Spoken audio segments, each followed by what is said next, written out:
If you lose connection at any point during the meeting, you can reconnect by clicking the link or calling the number in your original email. To members and city staff, members, if you are able, please activate your video and keep it on for the duration of the meeting. Staff, if you are able, please activate your video when you are speaking. The chair, clerk, and technical facilitator are responsible for muting and unmuting committee members. Use the raised hand feature when you'd like to be recognized to speak, ask questions, or request a roll call vote. During any roll call, all panelists will be unmuted briefly. Staff, click raise hand when you are asked a question. The chair will do their best to call on committee members in the order in which hands are raised. Lowering your hand will take you out of the queue. Members of the public who have registered to speak. The name you entered in Zoom must match the name you entered in registration. You will remain muted until called upon. The clerk will tell you when your time is up. After speaking, a member of the body may ask you a question. If you need to share documentation with the board, please send it to the email listed on today's agenda. Chair, the floor is yours. All right, thank you. So next we'll do roll call, and we need to unmute all, but I can't find that option. It is now under the more. Can you do it? You want me to do it? That'd be great. I just unmuted everybody. So. All right. So Emily, you want to go ahead and take the roll? All right, we got Conkle. Here. Alder Hack. Yes. Alder Alboraz. I just received an email from him. He's going to be arriving late. Alder McKinney. Present. Mayatse. Present. Englom. Present. Mitnick. Present. Amwa. And Ricky. Present. All right, thank you all. I'm going to meet you all again. And then we'll move on to approval of the minutes. Is there somebody who would like to make a motion to approve the minute? Either by raising your hand or waving at me. All right, Charles, I see you, and a second by Alder Hack. Are there any comments or amendments to the minutes at this point? Anybody have anything to be corrected? Again, either raise your hand using the raise hand feature or wave at me and I will call on you.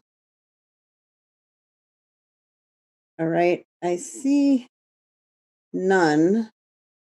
And if there's no objection, and I'll give you a second to raise your hand to object, but if there's no objections, we'll record that as unanimous consent for approval of the minute. And I see no hands raised or waving at me. So we will call the minutes approved by unanimous consent. The next item on the agenda is, actually I skipped over disclosures and recusals. So I'm going to go back to that. Are there any disclosures or recusals at this point? Again, I see none. Nobody is raising their hand or waving at me, so there are no disclosures or recusals.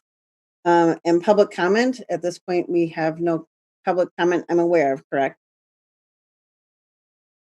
All right, Correct. I see staff nodding their heads. So, okay, we have no public comment. So then we'll move right on to unfinished business. And items number 1 and 2, if you recall last time, the reason these are on the agenda is because at the last meeting, we didn't really know what was going to happen with them or what the timeline was going to be or how we would maybe eventually give some input into this. So they're on the agenda sort of by default. I don't know if any alders or staff can give an update on where things are at with that.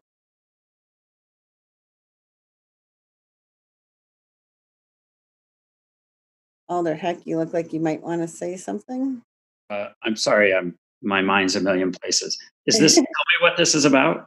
Oh, this was about the police auditor. Oh, well. So that position, right, it's been sort of referred off to this other committee, but I was wondering if anybody had any updates on it. I understand that the Alder working group is discussing this issue. And what I've heard is that where the position would be housed is one of their main topics of conversation. And I don't think they've come to any conclusion yet. But I think there's some options being floated, is what I've heard, like Department of Civil Rights, for instance, and things like that. But I don't know as if they've settled on anything yet. And do you know then, should we refer this to our next meeting, or should we place it on file? Is there any recommendation that you might have on that? Well, since our next meeting is, I'm looking at the calendar. The next meeting is August 12th, and the deadline for that group is, now I can't remember what the deadline is. It's going to be cutting it close for us to have input. If we refer it, it's possible that there could be some action. Well, actually, the next council meeting isn't until there's one on the 4th, and then not again until September 1st. So I anticipate by August 4th that this working group won't be entirely finished. And I don't believe they're going to do piecemeal release of some of their recommendations, although I don't know that for sure. But I would think we'd have time to weigh in August if we refer it. That's my guesstimate. I don't know if Alder McKinney thinks differently, or... I went ahead and unmuted you, Alder McKinney, if you'd like to speak. No, I don't have anything to add to that. Okay.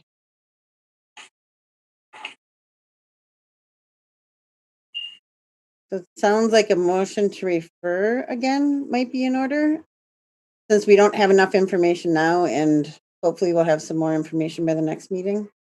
That makes sense. Anybody would like to make that motion, please raise your hand. I see Alder Heck. And I'll move to refer. I probably both those items, if we can do it together, to our next meeting. And it looked like perhaps Matthew Mitnick was going to second. Yeah. All right. And did either of you have comments on that? I also saw Mary Anglam's hand. Did you have something to say, Mary, or were you just raising? No, I was just going to second. Okay, awesome. So any further discussion on referral of this item to our next agenda?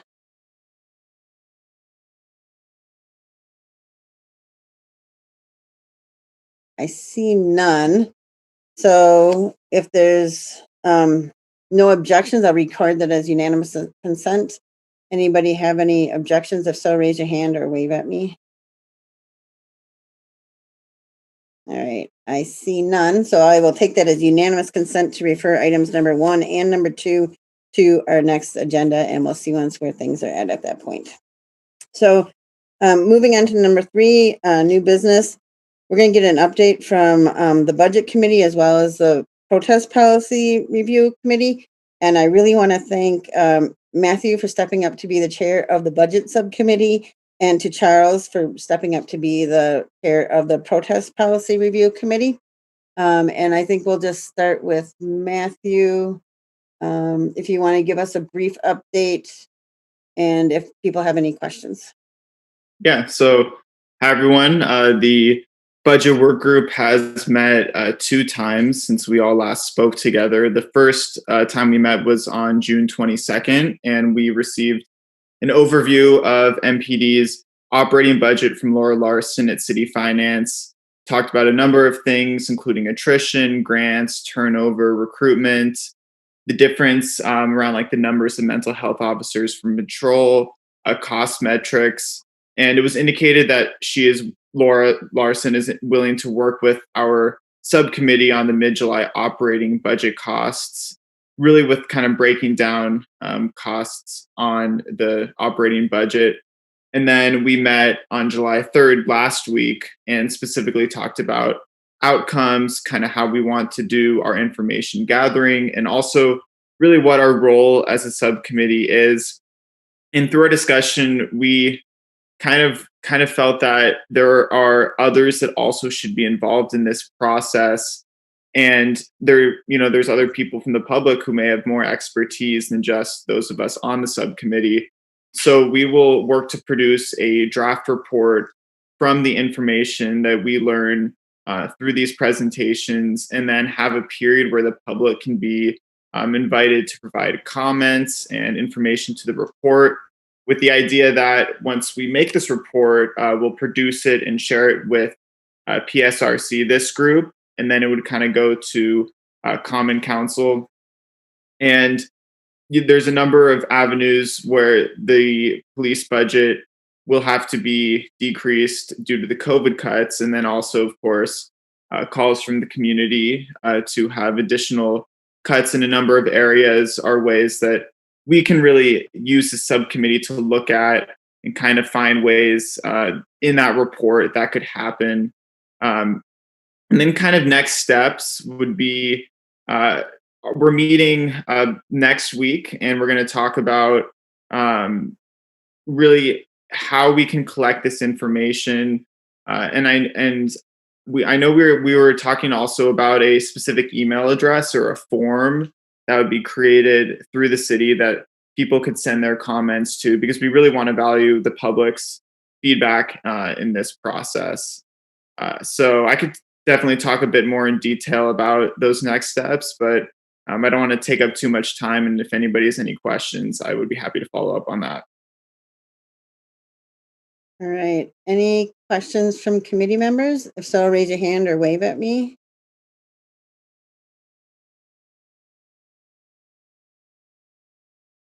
I see none.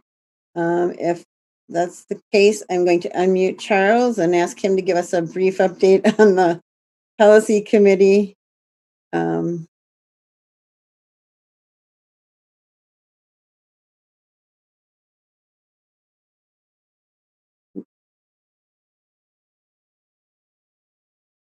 I missed the first meeting that we had, but the second meeting, I guess there was a whole bunch of questions that we referred to the attorney's office to answer a lot of questions dealing with some of the policies.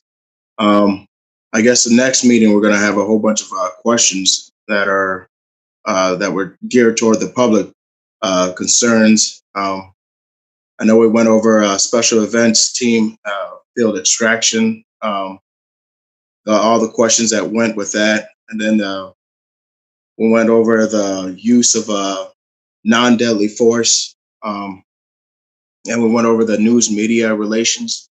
So we had a lot of questions from the public, and also that Brenda raised too, that we're going to tackle at our next meeting.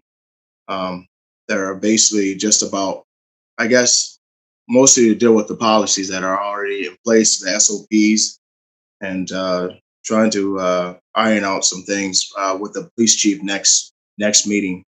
So as far as, I guess, I don't know if Emily's going to, when it sends it out, if it's going to be sent out to the whole committee, the questions that we're probably going to be raised and tackled together with the chief and all. But I guess look forward to next meeting as far as getting a lot of these questions answered.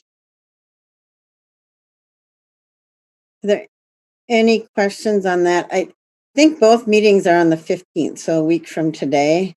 I forgot which one was at what time, but they're both on the 15th, and all committee members are welcome to join us. And you can participate along. There'll be notice for forum of the Public Safety Review Committee, so you can join us and join in on the conversation as well. Are there any questions about either of those updates? Alder Heck.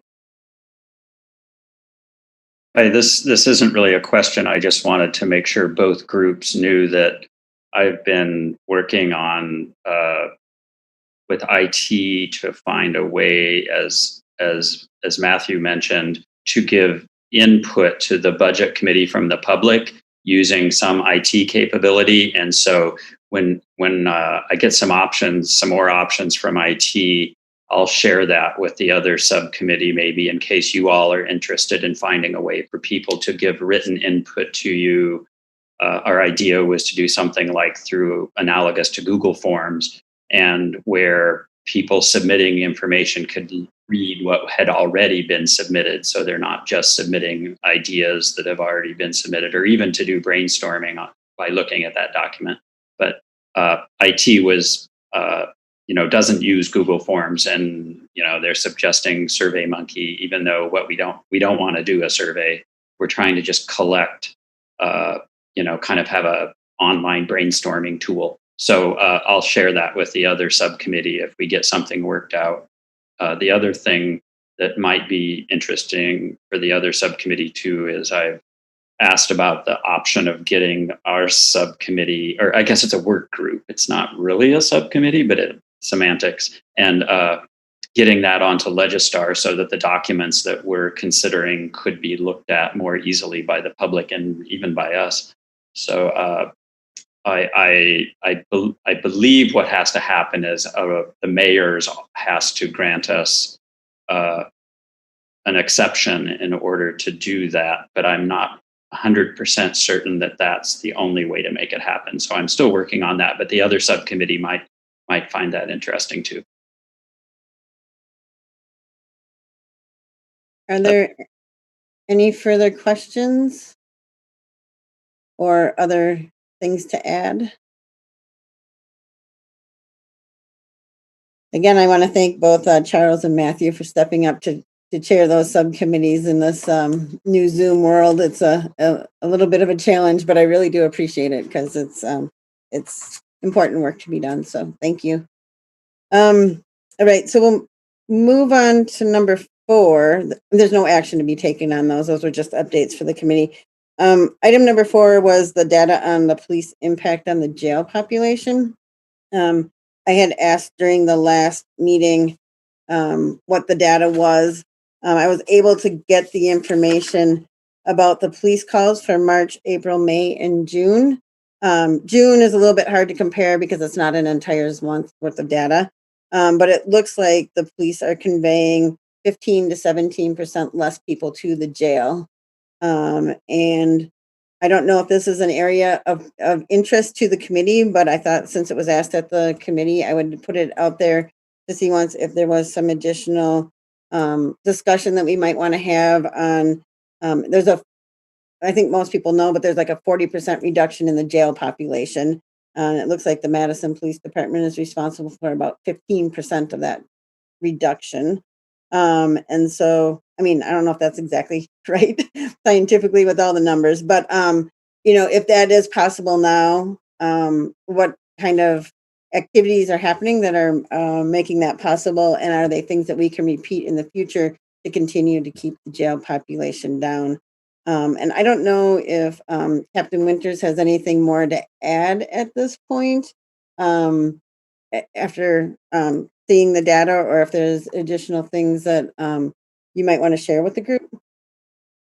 From what I get in a daily report every morning from calls for service, I think we're about an average of 20% down in terms of the calls we respond to. So if we responded 20% fewer calls on a daily basis, one would extrapolate that we would arrest fewer people going to fewer calls. So I can't pinpoint any sort of indicator, if you will, of we're doing X, Y, and Z differently that equals to, number fewer of arrests. But there's obviously a lot of things going on right now with COVID and numbers spiking in that regard, and in terms of numbers of positive cases and just different response levels that we have changed due to COVID concerns that, again, go to fewer calls, you're less likely to, fewer contacts you make, the fewer people you have potential to affect an outcome of a call if you're not even going to it. So, you know, I personally struggle with statistics in making broad statements about what they mean, but perhaps that's just me. Do you have any idea in that 20%, is there certain kinds of calls that are reduced more than others, or is it just, you just get a one big number that says calls? We get a report at the top of it says calls for service this day last year, calls for service this day this year, and the percent reduction.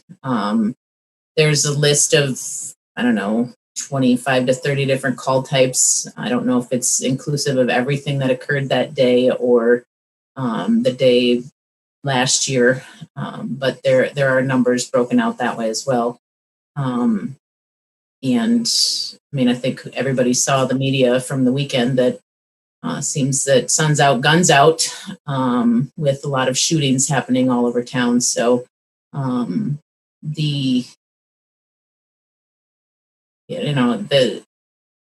each day's report has a different number on it. So again, I'm not going to speculate on what that means in terms of any broad strokes. But if people did something where they need to be taken to jail, regardless of all other scenarios that are happening, COVID or otherwise, their likely disposition is jail. But if there's another alternative in terms of a citation or whatever, you know, we are always encouraged to use the path of the least obtrusive path, if you will. But on some of these things, our hands are tied, like domestics. We statutorily are mandated to make physical arrests in those kinds of circumstances. So, but when other options exist, those have always been encouraged. As far as I have been employed at the MPD. Right, looks like Al has his hand up. It was partially answered, but I was just curious if their domestics are up or down. You know.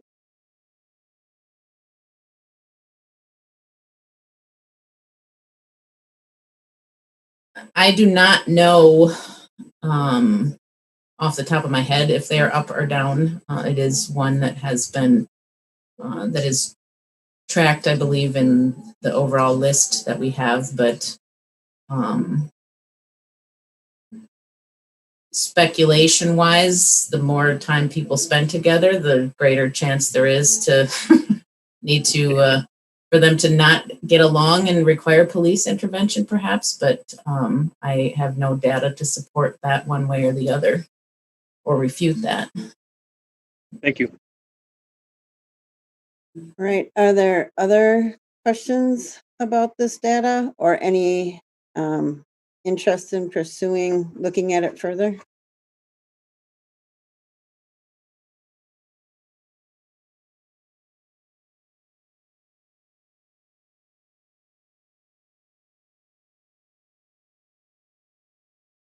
I see none at this time. If not, I believe we will move on to the next item. And the next item is the mayor's request for us to review the 8 can't wait policies. I have Charles. I don't know if you were on that last one or not, or if I missed you. I was just going to say that was quite interesting that from last year to this year, the JRC, the numbers were slightly down, given with this, stay home and with everything going on. So I thought that was interesting that those numbers were down from last year, the month of March, April, and May. I thought that was interesting.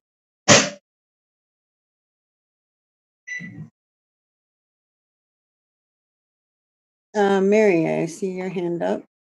Yeah, I just wanted to say that's true. The numbers are down, but the most recent blog that the chief put out I'm not sure if that's the one that Al shared with us or if it was a different one that I saw, but some of the crimes are more serious, or there are more serious crimes, even though not as many petty crimes, if you will. So that bears watching, I think.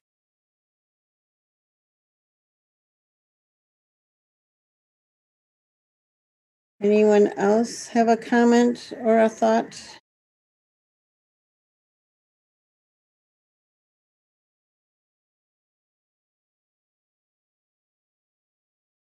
I don't want to move on too quickly, so I'll just wait just a second, but looks like there are no further comments at this point. If that's the case, then now we will move on to number 5, which is the mayor's request for the 8 can't wait for us to review those policies. You'll see attached to the agenda is the request from the mayor, the chief's blog on what his response was to the 8 can't wait, and then also a memo from the city attorney's office that did just get added today. And personally, I haven't had a chance to review it. I suspect others haven't as well. So to some extent, I'm wondering if we have the capacity to discuss this now, or if we want it to be another work group, or if people would decide that this isn't something that we're interested in, given all of the items that are also in number 6, that this one maybe doesn't need to be called out separately, but might be reviewed with others. And I don't know what people are thinking. It's been hard to try to figure out how to talk with folks and not violate open meetings laws, particularly since I'm on 2 of the subcommittees, so I can't even talk to one person at that point. So I haven't talked to hardly anybody about this and sort of guessing at what people might want on the agenda. So I see Mary's hand up. Mary? Yeah, I was not able to open the mayor's message. I think somewhere along the line I heard that some people think that 2 out of the 8 can't wait objectives are not being met by Madison. And she wanted us to look at those and see what we thought about adding them or deciding we don't want to make a change or whatever. So that, but I could not find which of the 2 it is. So I'm kind of in the dark about that because I couldn't read the message. As for the other 2 documents, they're very similar. They both just go step by step through the 8 steps and give quotations from the SOPs about how the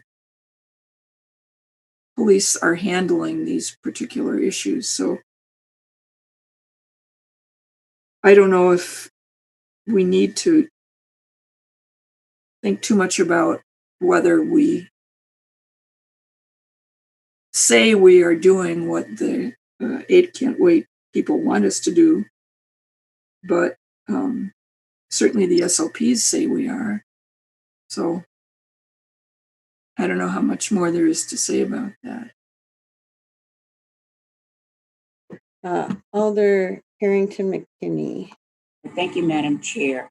Because it's on our agenda and the mayor has asked us to take a closer look, and this is the Public Safety and Review Committee, I think it's within our realm of responsibility to look at it rather than to pass it on. I know that there's a lot of discussions that's going on in many different areas, but it is important that we take a look at it, and I certainly would be amenable to really taking a look at it and see how it is measuring up to what we're actually seeing in our city. So to just take it at face value, I don't want to do that. We really do need to be really careful if we're going to be consistent and really look at police culture and what's really happening and what's not happening. I hope that the committee decides that we should take a look at that.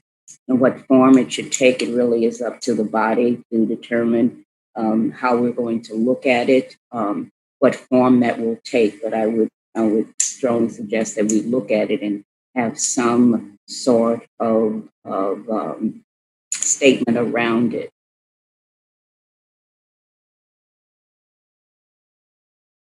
Others have comment on that? Alder Heck. Thanks. I appreciate Alder McKinney's comment that I think it is kind of important for us to think this through a little bit and weigh in potentially. But I'm wondering how these 8 items intersect with some of what the ad hoc committee may have considered in some of their recommendations, and things like related to deadly force. And I think they took a pretty close look at some of these policies that MPD has that are either mentioned by the city attorney or Chief Wall and I'm trying to think about how we could delve into the response from the city attorney, where he's kind of, laying out the case that quite a few of these are already implemented by MPD, but those MPD SOPs, for instance, have subjectivity built into them, and some of them necessarily so. And I don't know how far into that we want to delve. Even like with the very first one, I had a chance to really quickly look at the city attorney's response, and the use of force techniques instruments from an SOP says that you can't essentially restrict somebody's breathing unless deadly force is justified, and then it goes into the definition of that there are, I think, further explanations about what that means. When is deadly force justified? And I don't know how far into that we want to delve, and or if we can perhaps cross-reference with the ad hoc committee's work to just see if there were any places where they said, yes, we believe MPD is doing exactly what they should be doing, or here there's a place where some SOP could be updated. I haven't looked at the ad hoc committee's stuff in relation to 8 Can't Wait, but I wonder if that would be beneficial so that we don't reinvent the wheel. Just some thoughts. Right. Thank you. Alder McKinney, did you have another comment?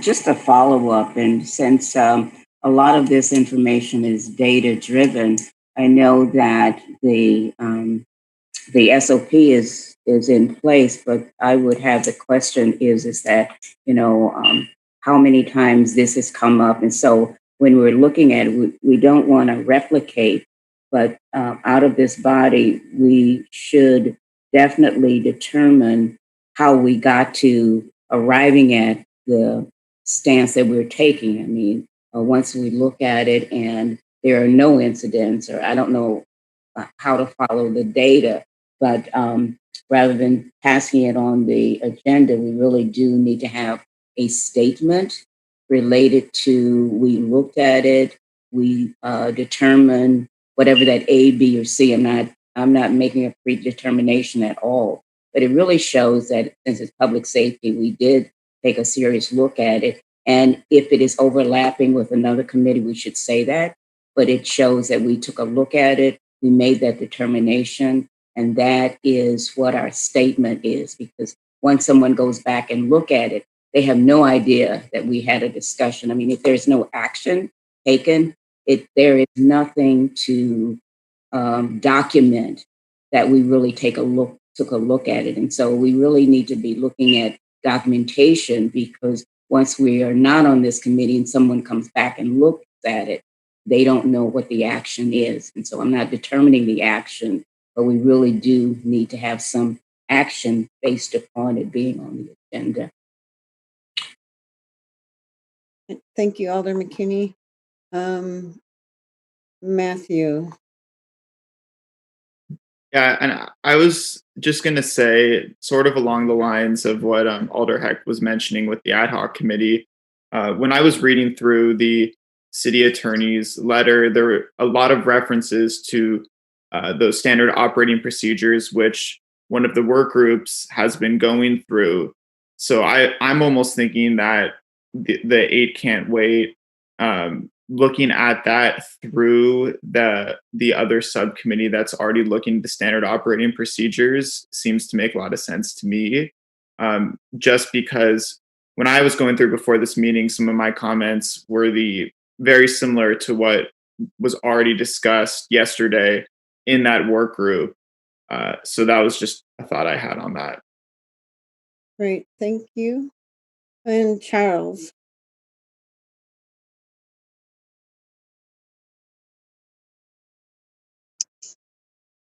As I look at Eight Can't Wait, I looked at it very briefly, but the thing that comes to my mind is that although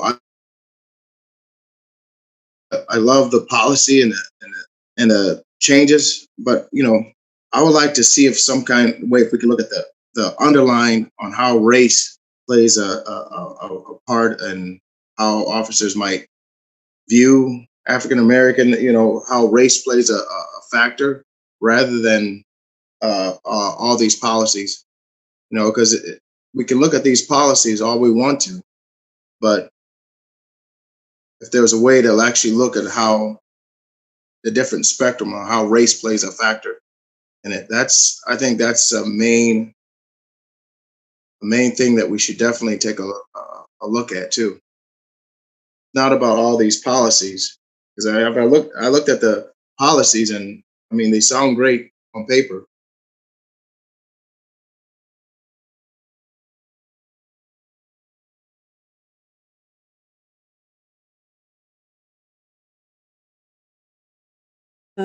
Anybody else have a comment?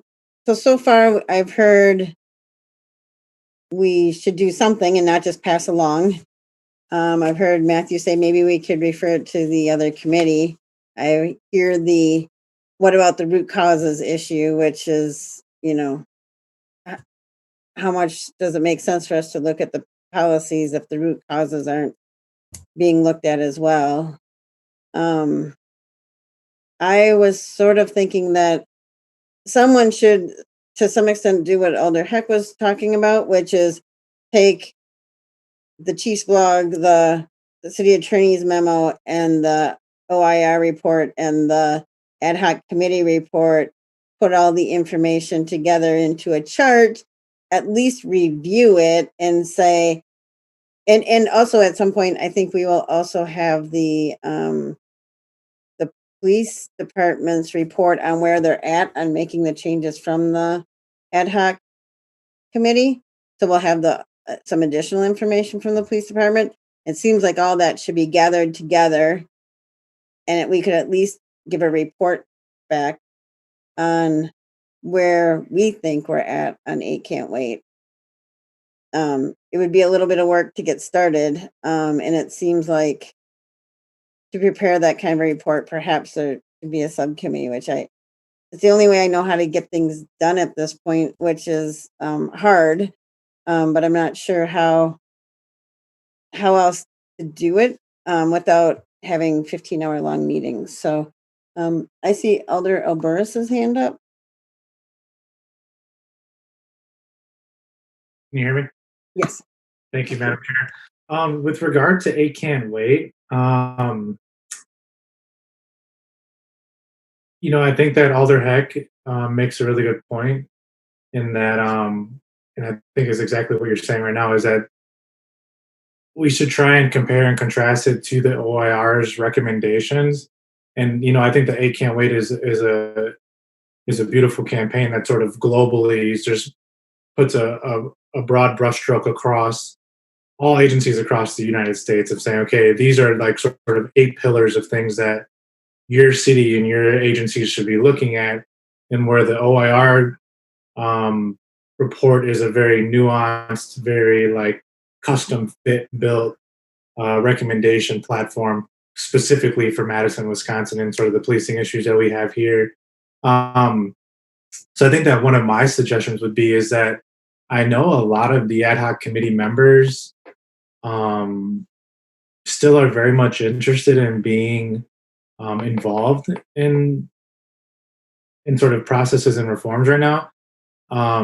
So I think it might not be a terrible idea to just reach out to maybe, the former co-chair, Keith Finley, to see if he can, just from his like a brief overview analysis of him looking at 8 Can't Wait and the OIR report, of saying, okay, I think that we've captured that in recommendation 57, but in a more nuanced capacity for the Madison, and having maybe that perspective in play for us at the, I don't want to say maybe next meeting or any subsequent subcommittee meeting might be helpful, because my guess is that we've likely captured a lot of the essence of that, but maybe we didn't, and it would be helpful to know if we're missing we're not hitting par on one of those.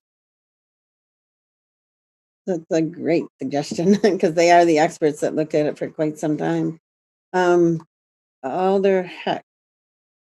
Thanks. I've changed some of what I was going to say based on Alder Alvarez's comments, which were fantastic. And if somebody that was involved in the ad hoc committee was willing to help do that kind of cross-referencing, and as Brenda said, it could be a ton of work, but if we focus, our focus would really be on 8 Can't Wait. We're not trying to create a spreadsheet for everything in the OIR report and the ad hoc committee report. It's really the things that relate to 8 Can't Wait. So it's a pretty finite task, I think. But I'm also interested in what Charles said, and I could see, after we come up with this a little analysis, here's where we think we are with respect to 8 Can't Wait. The city attorney has already done a lot of our homework for us, and even Chief Wall has. It wouldn't be so bad, but to just make sure we understood where there were shortcomings or particular strengths. But with regard to what Charles was saying, I could see us even potentially saying, here's where we think we are on 8 Can't Wait. We potentially, if people agree, think 8 Can't Wait is a great campaign and we endorse these things. And but we could also add a statement, some component to what we report out related to root cause analysis being shouldn't be ignored or whatever. But we can kind of address that once we get this exercise handle on this exercise, perhaps. But that would be up to the group, as Alder McKinney said, whatever we wanted to do. I don't know.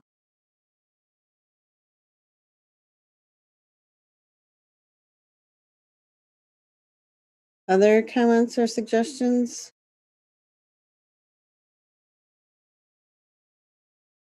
Alder McKinney. Okay, so let's combine the discussion. Number one, I do support having one of the co-chairs to come in and talk about how 8 Can't Wait aligns with the overall OIR report. But the second piece is that something that we cannot overlook, and that's what Charles hit at, is what is the impact. We have SOPs and we have policies, but how does that really impact Black communities? That is very, very specific. And we cannot overlook that. That is in the scheme of looking at police policies and procedures. We can really identify what the overlapping is, but it is the responsibility that we look at all aspects. Is that that's the policy, that's the procedure, but what is the application and how does it impact communities of color? And I'm going to be just very specific, not just communities of color, but those who are most impacted by that. That can be communities of color, that could be African Americans, being very, very specific that we looked at that. And if one of those recommendations after um, uh, Mr. Finley comes in, we are making a statement based upon we looked at it. This is our statement. This is the recommendation that we will be reporting back to the council, because if it's on our agenda, it really does require some action. I'm not determining what that action is, I'm not assuming what that action is, but it shows that we looked at it. This is our actions, this is our recommendations, and then we can move forward. So to summarize, I do I like the part of inviting the chair or the co-chair of the committee to speak with us, and I also am supporting what Charles said, is that how does this impact um, our communities of color? So if we can combine both of those, that would be great. All right, Elder Alberas. Yeah, thank you, Madam Chair. I just wanted to just also say that I think my comments were not fully encompassing earlier, that obviously we shouldn't just be looking strictly at the OIR group, because of the fact, obviously, in the memo that the city attorney did offer, that there's obviously already policies in place. It can't wait. I think that I wanted to make sure that I wasn't saying that there isn't already policies in place that the MPD has. But as you can see, that some of the stuff that we're pushing forward through the Civilian Oversight Board and the independent auditor here in our city, that some of the things that we're pursuing even go further and broader than the A Can't Wait campaign. But I just wanted to go on record saying that I didn't intend to say that there aren't already policies in place that our city has addressing some of these really important campaign recommendations. So, if I could summarize, and I'm not sure I can, so tell me if I'm wrong. But it seems to me that Emily and I could work on, so everybody doesn't have to do the same thing, putting together the information that's like, here's what the chief's blog said, here's what the city attorney's office said, here's what was in the OIR report. Maybe if there's the police did a response to the OIR report, so they might have some responses in there, what the ad hoc committee ended up recommending. And then by the time we meet again, we should have what is the current status from the police department, because they were supposed to do the current status of everything in that report. I think that that's supposed to be done sometime this month. So we could put together that information, so not everybody has to do that same thing, and then invite Professor Finley or somebody or the co-chair to the next committee, ask them to give us some input, and that we would produce some report based on that discussion that would address, I think, shortcomings and strengths of where we're at, or where we think that there's things that need to be worked on, and then what we see as some of the root causes that may need to be worked on in addition to these policies, that there's other things that could be at play. And I was just thinking in my mind to also add, is this the role of the PSRC? Is it the role of the new Community Oversight Board? Is it the role of the Police and Fire Committee? You know, like who, because I think that's the other big question we have in the community, is who's addressing which issues.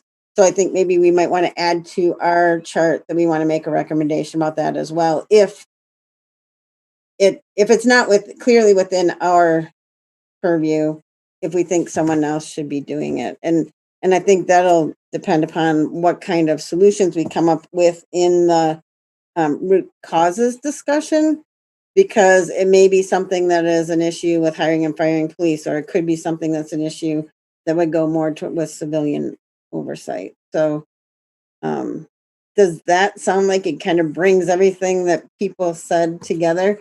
And I have two more hands now, maybe three. Did Alder Alberas, did you still have your hand up? No, I didn't. It must have been from earlier. That's okay. That's what I thought. Okay, Al, Ricky. Yeah, just, do I understand this is you're trying to? Ooh, hold on. I accidentally muted you. So sorry. Right, it Start over. happens all the time. Are you trying to measure or draft a measure on how to figure out how these things are if they're being accomplished or not? Are you trying to develop some type of measure or rule about that? I don't quite understand. Or are you doing it subjectively? Is it through data? I mean, how are you gonna drive the questions here? I don't get it. That's a good question. I don't know if others want to comment on that. So I'll just call on the next folks. Alder McKinney. Question. So my comment was based upon Chair, your summation, which was great, and looking at root causes, you added to that. And so my hand was raised because I wanted to be a part of that conversation. But going back to what Al said, I mean, that was a great question. And I don't have the answer for that. Al, could you say more about how you are hearing that? Hold on one second. All right, you should be unmuted now. I'm looking at the response by the city attorney, and he's explaining, or she, whoever wrote it, explaining all the 8 points, and that's fine. I don't have any problems with that. But I think what you're trying to get at is whether or not MPD is following those, whether they're working within policy. I'm trying to figure out how you're gonna measure that. Is it going to be subjective? You're going to have people come in and talk about it and personal experiences. I think it's got to be data driven. In all fairness, I don't know how you do that. All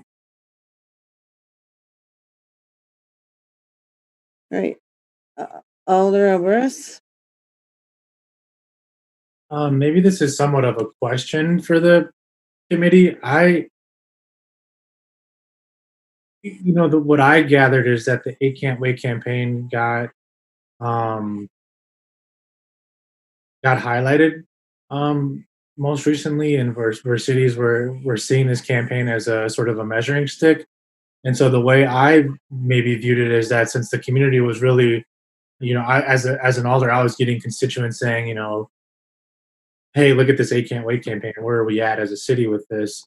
So the way I viewed it more was saying, do we actually have policies that reflect one of those benchmarks in the campaign? So I think that maybe in response to Al's question, or maybe just as a committee, as we struggle with the question, the way I viewed it is, do we have policies in place currently that would reflect these recommendations? That would probably be where I'm at right now with it, and saying, okay, where are we at? Does our city have some sort of mechanism or apparatus that reflects that recommendation? I think it would be a much more engaged conversation later on if we wanted to actually go into deciphering if those things are being followed or not followed, for example. I wouldn't know necessarily how we would go about garnering that information. But I think that the community, from the way I took it, in sort of constituent emails, was, do we have some sort of policy in place that reflects these 8 recommendations? And so I think that this committee could, with obviously some elbow grease that we'll be doing, could probably in a motion of some sort, or maybe a memo sort of saying, yeah, we do as a city have these things in place or not. I don't know, maybe I'll just open it up for discussion there based on Al's question. If you're okay with that, Madam Chair. Yeah. It looks like our staff has something to say. Mindy? I mean, I guess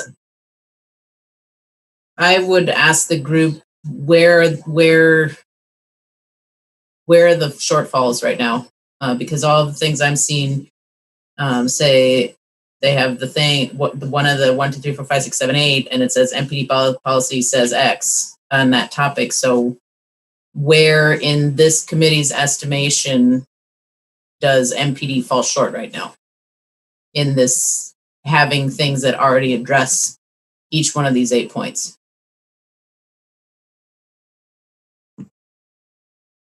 Alder Burris and then Al. I don't have my hand up. Sorry. Oh, you don't? Okay, sorry. Al. I think between Mindy and whoever was talking before that, the policies are in place. They seem to correspond according to the city attorney. If that's what we're doing, fine. I probably misunderstood it. If I thought we were trying to measure whether or not they were being accomplished. If you're looking at just policies right now, that they're in place, I'm not sure how much farther you can take this document. I don't see other hands up right now, and I'm just gonna say I think there's a couple of things going on. Initially, when the 8 can't wait thing, and I looked at the information, it looked like we weren't following 4 of the policies. And then later, it looked like it got amended, and it said we weren't following one of the policies.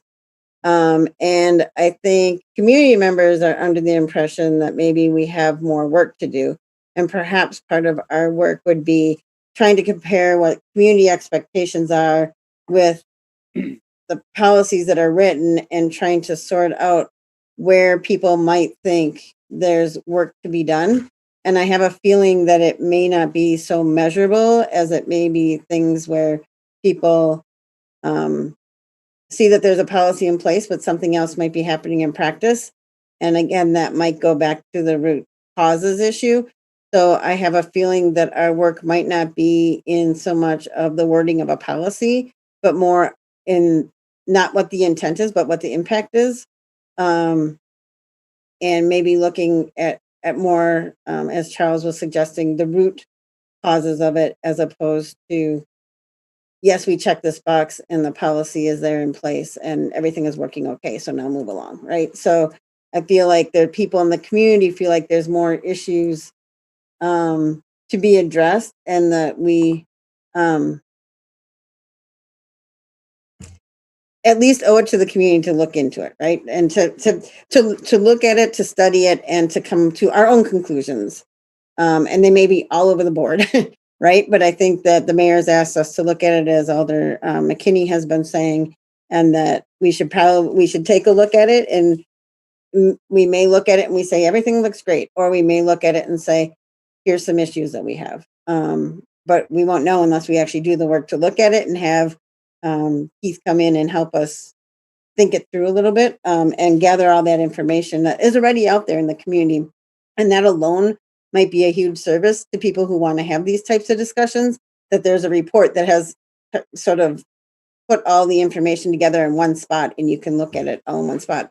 That alone would be, I think, a huge addition to people being able to have this kind of a conversation. Alder McKinney. Final comment. And Mindy, let me address this. It's not that we are trying to find something that the police are not doing, and that's not it. It's that the mayor asked us to take a look at that. And as a committee, we should take a look at that. The outcome might be that the operating policy and the application is exactly the same and being followed. But when we begin to look at how the root cause and how other people see it, they may not feel as though that is happening. So we're not looking at saying that MPD is not doing that, because they have a standard operating procedure that says that they're doing it. But as we are getting more into what does that policy look like, what are some of the root causes that may attribute to the public not feeling as though these things are carried out, and that we looked at it and said, yes, these things are carried out. And so we really do need to be very careful, because if we're looking at one thing and not looking at another, this whole broad spectrum of how safe is our city, and those relationship building. I mean, it would be so positive to have something positively built around the 8 can't wait, to say that, yes, we're doing it. Yes, we're following up, and then to send that report back to the mayor. And so that's the only thing that I'm looking at, is that what does the document look like? and did we look at it? And I agree with the chair in her final summation is that if it's referred to us, we should have a response back to the mayor and to the community. And that's what I would support. So we've had a lot of conversation.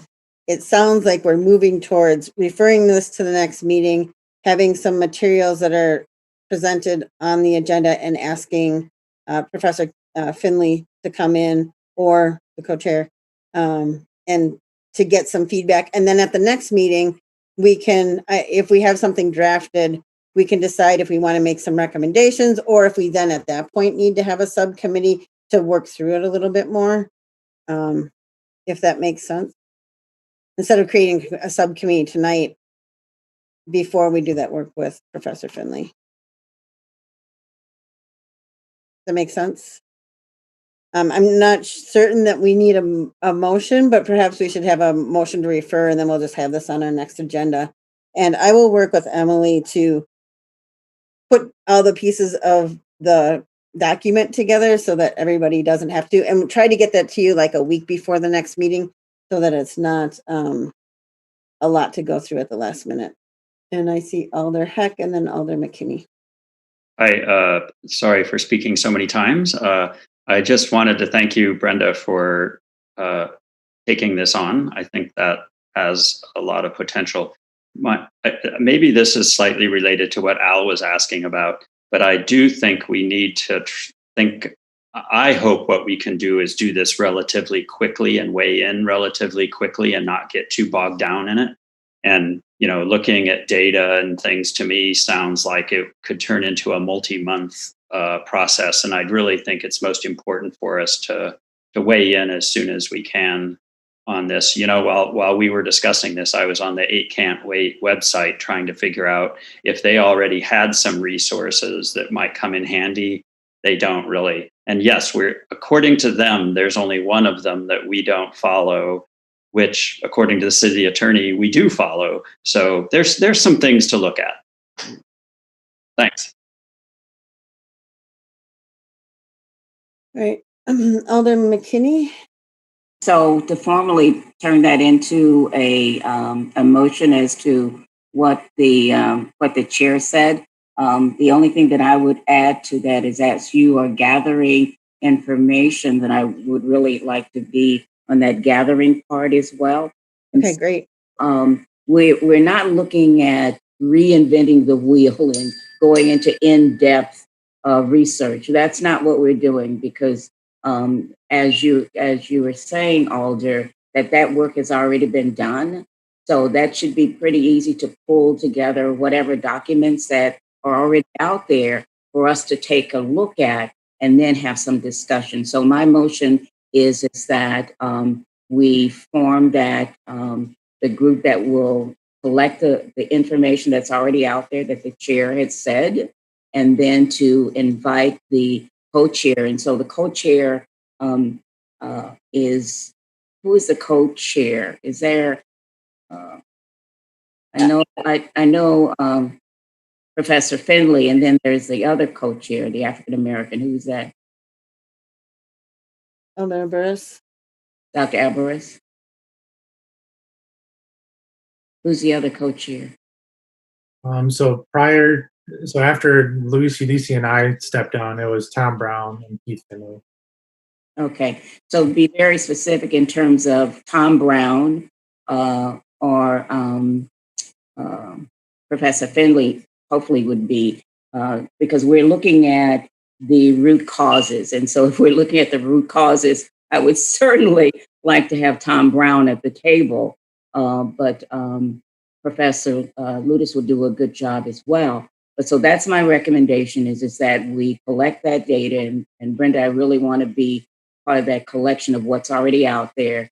Have the co-chairs to come and present us, make that determination, because that might be all that is necessary. So let's not start digging into what we don't know what we're digging into. We're just saying that we looked at it, it's on our agenda. These are the steps that we took. These are the people that we invited. and this is the outcome that we came at. And then we'll be done with it. But we really do need to look at it in a serious way. When I say serious way, is the document that comes out of that said that we looked at it and we are actually doing 7 or 8 of them out because I've not looked at the documentation, but we can say that. And so that was a long drawn on motion, but pull out what you need to pull out. And so we just need a second just to move. Can I clarify? Can you and I just work together on this? Or are you suggesting we become a formal work group and we notice? Yes, we can work together with that. Okay, yeah, we'll work together on it and prepare the materials for the next meeting. Yes. And then invite Tom Brown and Professor Finley. And, yes. Yeah, and if one of them can't make it, if they want to suggest somebody else. Well, why don't you use your persuasiveness Yeah. to have one of them come, especially Tom Brown, if he can. Yes. My apologies for not knowing who the chair was. I knew it changed a couple times, so I wasn't sure.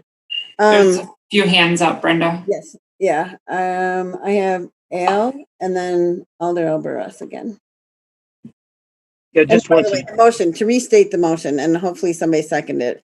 I believe the motion is to refer this to the next meeting, invite Finley and Tom Brown, and that not as part of the motion, but just as a side, Barbara and I will work together to prepare the materials for the next meeting. Got it. Can I add one thing? That's the motion. Is there a second if someone wants to raise their hand or wave at me as a second? Mary is seconding. Okay, so now discussion.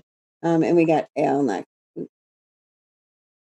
Yeah, the city attorney come in so we can defend his document that he presented here, because there seems to be some objections, I think, to the document. So the city attorney does intend to attend our meetings when possible. Tonight there was a conflict with 2 other meetings, and so we sort of have a standing invitation for him to attend. But I will make sure to invite him as well. Well, I don't know if the document can stand alone without him or someone. If he can't make it, perhaps he can send somebody. That's fine. Okay. Alder Albaras.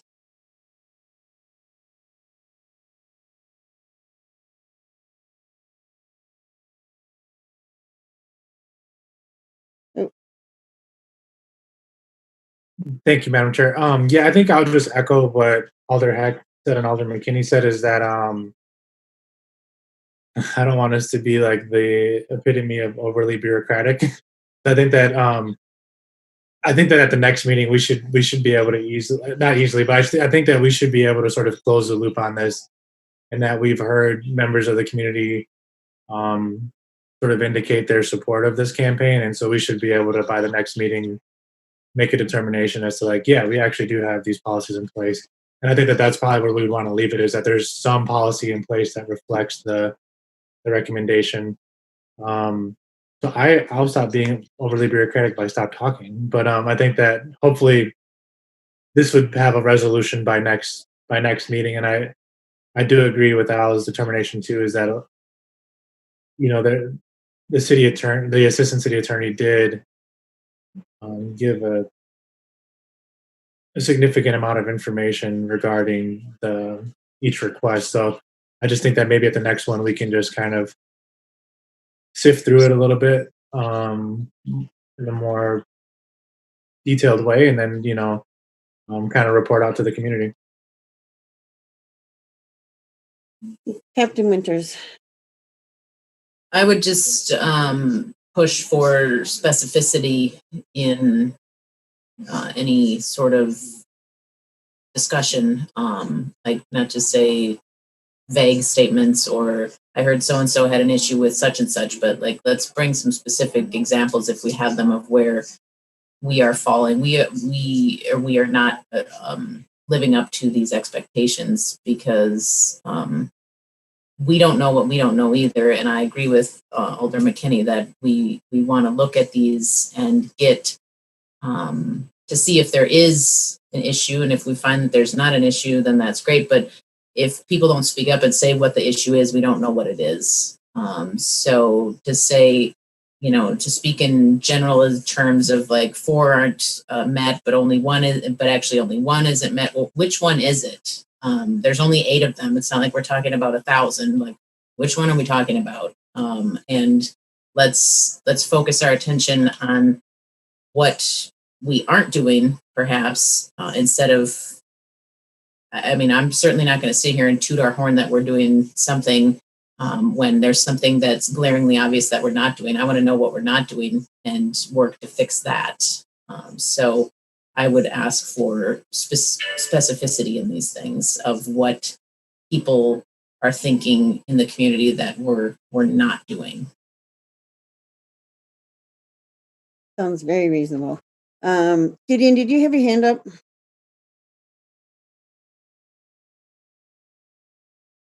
Oh, you're still muted. Oh, Yeah, okay. Okay. So there's a couple of things which I was thinking about as we had a discussion. So I've got the website for It Can't Wait.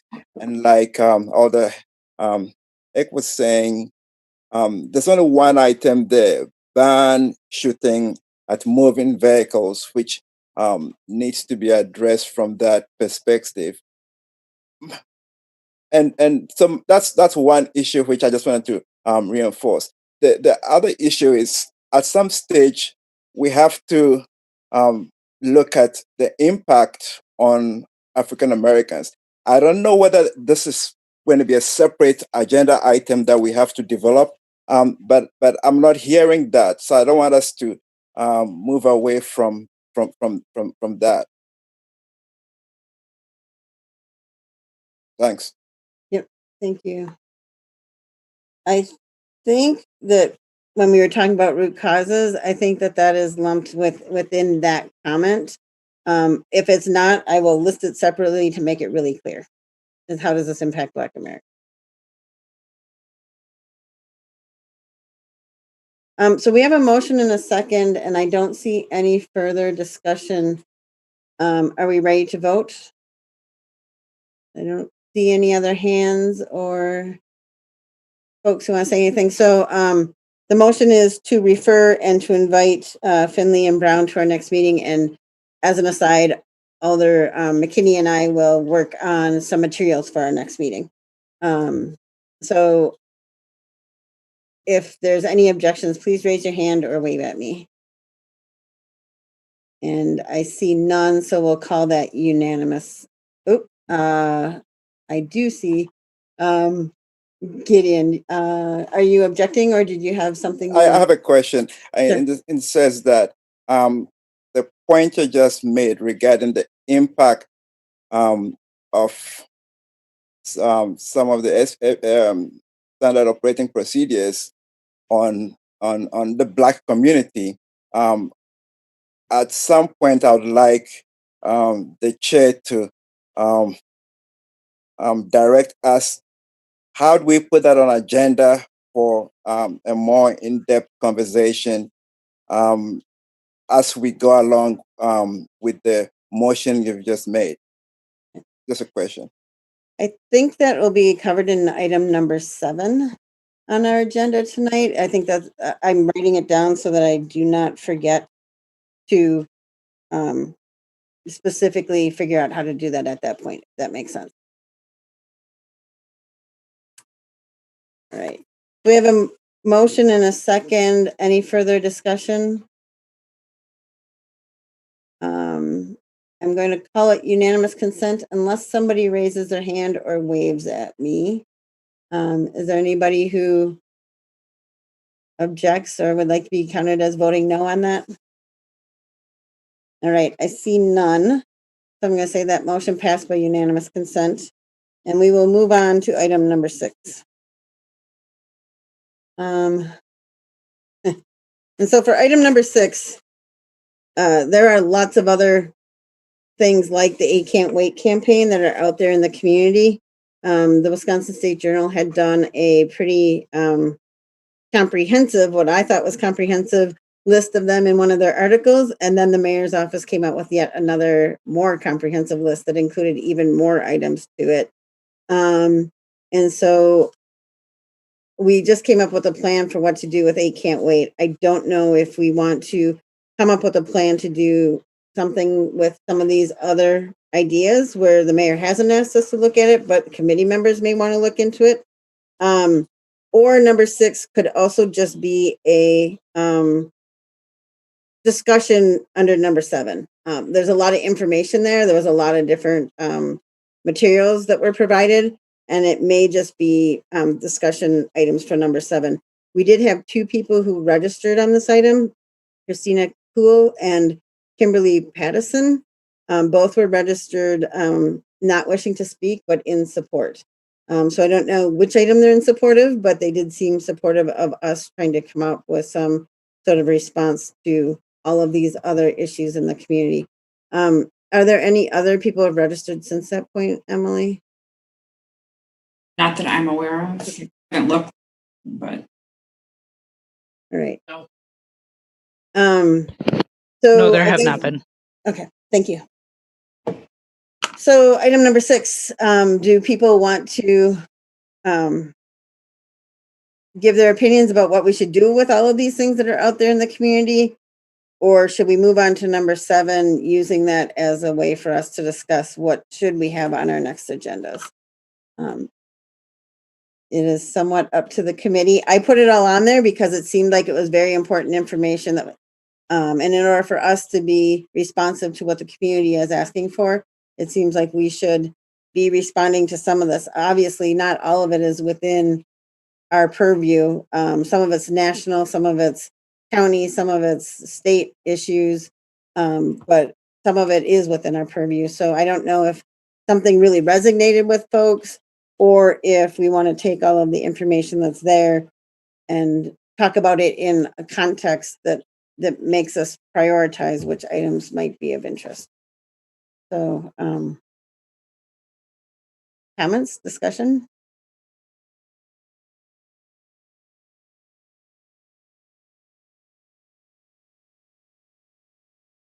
Mary?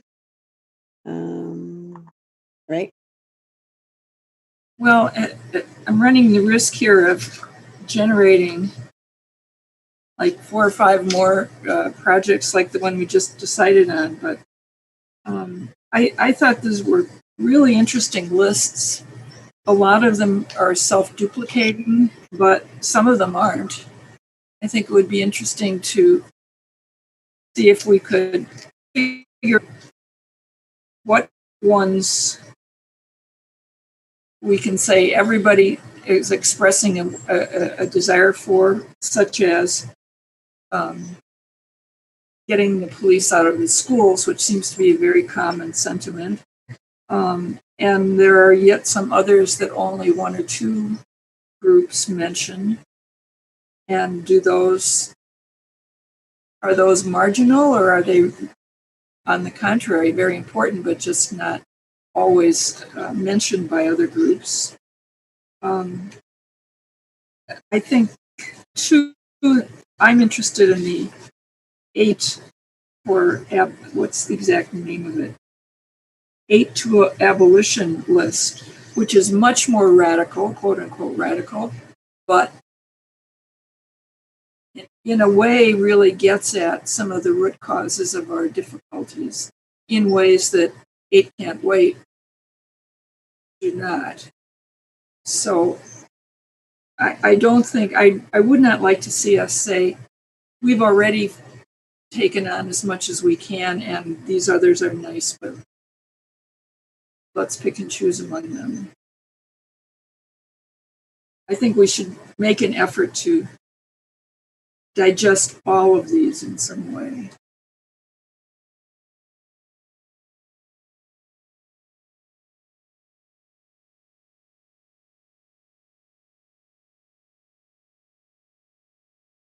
Alder Harrington McKinney.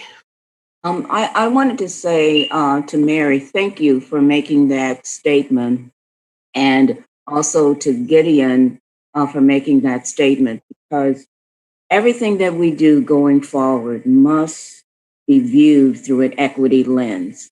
We don't get a chance to pick and choose. We look at it, make a determination, and let it move on. We don't have to read invent the wheel. I mean, we've already paid for a very in-depth report. We have committees working, but this comes back to what is the duties and responsibilities of this committee. And we've touched upon it several times tonight, is that if it comes to us, is that we are out of the realm where we can just pass it on. There's been too much happening in our community that says, do you hear us? Do you see us? And so, Mary, you're absolutely right. We must begin to look at everything through an equity lens, and to be fair when it comes to the table. And I am certainly supportive of looking at absolutely everything that comes to us. But let's be fair and equitable when we look at it. If we find that it's a good policy, it's been followed, let's say that. And if it's not, let's say that as well, because that's the transparency that the community is asking for. That's the standing up. You know, everything. It's not going to be easy when we look at things through an equity lens. It is not going to be easy. Everybody's not going to be satisfied, but we must begin to rebuild community trust. And how we rebuild community trust and relationship is that we tackle those things that are tough for us to tackle, and then we move on. And so, Mary, thank you for expressing that. And it came from you, and I heartily feel that. But it came from you, and I am very, very appreciative of that and the other statements that have been made. Because as we look at everything, it's not just where the policy exists. It might exist and work, you know, if you're a white American living in Madison, but the reality of it is that it might not work, or the perception of it not being working. And I'm going to say Black communities. People say communities of color, but I'm going to separate it out. I'm going to say in Black communities. And so when you look at the root causes, when you look at how people are viewing things, it brings an authenticity to the fact is that, yes, we looked at it. Yes, we recognize it. Do we have all the answers? No. But this is what we are working toward. And if we don't take off the lens, the equity lens, we will see everything that we do through that equity lens and the intention of the work that we are doing. And so I just wanted to put that out there because I get very frustrated and sometimes I get quiet because I don't want it misconstrued my intent. But my intent is to have a Madison where everybody is valued. Are we there? We're absolutely not there. We got a lot of work to do, but we're willing to work. We're willing to put our private our private feelings aside and decide what's best for Madison, what's best for all of Madison. And so I would hope that this committee does not take off those lens of equity when things come before us and always ask the question, what is the intent? Whether it's intentional or or unintentional, you know, who gets left out, who's not at the table, and what we're working for. And so that was a long summation of Mary. Say thank you for bringing that for us. So is there anybody who objects to us moving forward with looking at all of these? The question being next, if nobody objects, which I suspect nobody does. Alder Heck has his hand up. Yeah, hold on. So I suspect nobody objects, but if people do object, we can not work on this, but I suspect people are going to want to move forward working on this. And if they do, the next question is, how are we going to do that? So, and yes, I wasn't ignoring you, Alder Heck. You should be unmuted. Thanks. Yeah, maybe I'm partially addressing the question you're now answering, but I'm also drifting into our next agenda item, but I think it can't be helped because we're really talking about how does this committee want to respond to the current times. And this is somewhat off the top of my head, so please correct me and give alternate opinions, but I don't feel like our job is to make recommendations about how public safety should be handled in the city.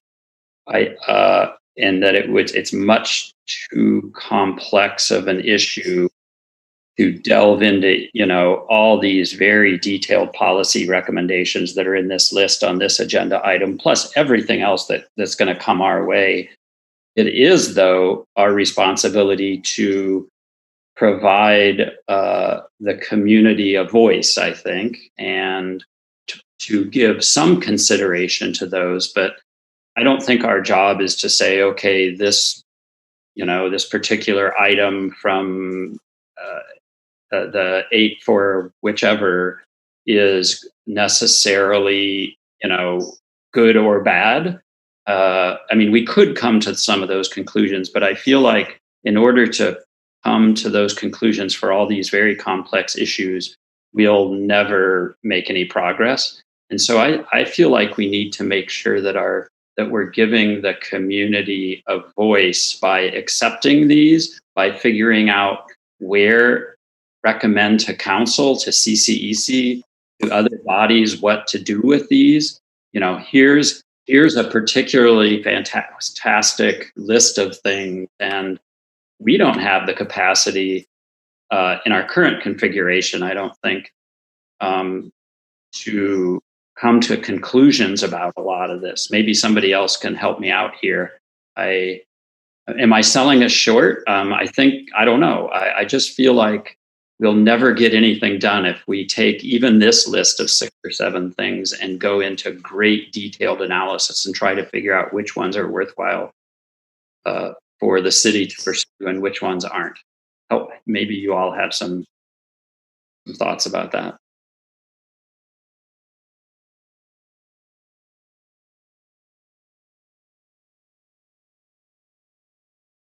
I have no hands at the moment.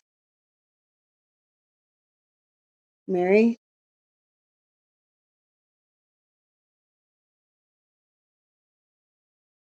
I happen to notice in this before this list appears in that article from the State Journal, there's Sherry Carter is quoted as saying or promising that next week she's going to introduce a proposal to have another work group that looking at trying to really hear what the Black community wants. So I'm looking forward to seeing how that will be arranged. But in terms of providing a voice to people, I think it would just be interesting to say, yes, there's lots of people keep coming back to this idea of over-policing in Black communities, just as a random example. So that's a clue, at least, that this is important to a lot of people. And we should be able to say, we've noticed that this is something that keeps coming up, and somebody needs to respond to it. So that's kind of what I had in mind as a first step, at least.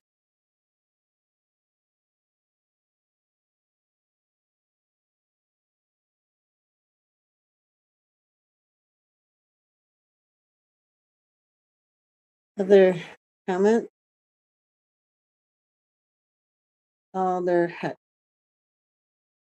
Thanks, Mary, for bringing that up. I think that's something that might be a way forward for us. There are definitely going to be things, in particular with regards to the Black community, that we can make some. It's potentially even policy recommendations, I suppose, but I think that some of what could come out of this could be general type statements or recommendations to pursue particular policies with regard to items. I'm So maybe there's kind of an in-between method of moving forward. I was kind of feeling like going through every single one of these was going to be so daunting. But maybe it won't be so daunting if we pick common themes and pick the ones that we think the themes that are the most important, and be able to say, okay, here are 4 different ways that we've seen in these various plans that address that, and pick and choose, even potentially, rather than worrying about which campaign we agree with 100% with what they're recommending, just pick several that float to the top in our minds and in the community's mind based on input we're getting, and we can even solicit for. Some things will rise to the top, and we shouldn't necessarily worry about analyzing every single thing. Maybe things will rise to the top naturally.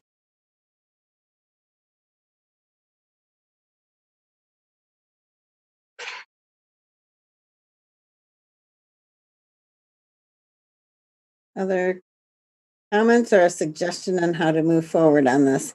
My 2 thoughts are a subcommittee to at least sit down and look at them all and put them into some buckets and sort them out a little bit and bring them back in between now and the next meeting, or 2 people who want to volunteer to work together on that and bring it back. I think 2 people can still meet and not violate open meetings laws, or we have a separate meeting where we just go through it all together as a group.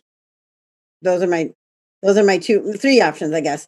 A formal subcommittee, a pair of people who would at least take a run at it and see once how it works out, or have a special meeting. Those are my ideas. Maybe someone can think of a 4th or 5th idea.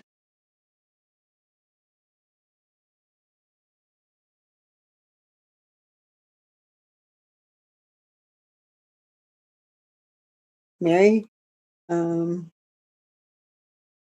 I think simply bringing us all together without any pre-work done would not be a good use of our time. I think somebody or somebodies have to organize the material a bit first. Are there any volunteers? Well, I will volunteer.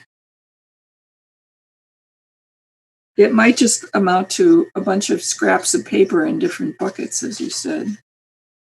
Vivian, I'm looking for you.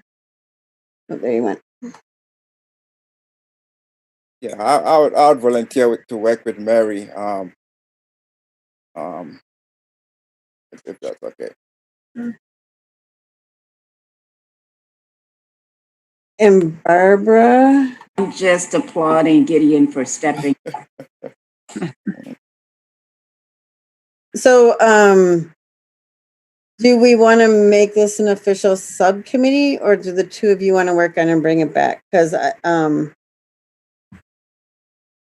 would volunteer to be on the subcommittee with the 2 of you if we want to do it formally, I think Mary and I can work on it. So, if that's the case and nobody else is itching to join them, we probably would be looking at a motion to refer this item to our next agenda with a report back from Mary and Gideon of sorting the things out for us and putting them in the buckets. Does that work for everybody? I guess I would need an official motion. Alder McKinney? So my question is that are we referring, because I heard you say that referring this to the next meeting, did I not hear you correctly? Because if we're looking at the agenda, you're going to have an agenda that's pretty chock full of things for the next meeting. And so I just want clarification in terms of giving it the full attention to the committee, but does it fit for the next meeting? This is just a question as we're building the agenda, because already you are building an agenda that will be pretty much top heavy. That's why I put Observation, just an observation. no, absolutely 100% on. That's why I put number 8, because I'm wondering if we need to meet twice a month or if we. I don't know. I'm not sure. We put some stuff into subcommittees so work could get done in between meetings. We have 2 groups of people who will be working on information and come back to us. Do we feel like we can really only meet once a month, or do we need to meet twice a month? That's the question under number 8. So maybe it doesn't need to be a motion to refer to the next meeting, but a motion to refer to a meeting in the future so that we can manage the agenda once we get to number 8. I don't know. I thought. Because Alder McKinney is absolutely 100% right. We have too much to do and the agendas are going to be very full.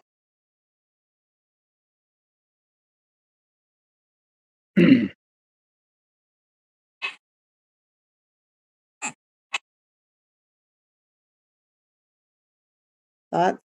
Anyone? Alder Heck. Thank you. I'll make a motion to refer this to a future meeting. Is there a second? Matthew seconds. Any further discussion?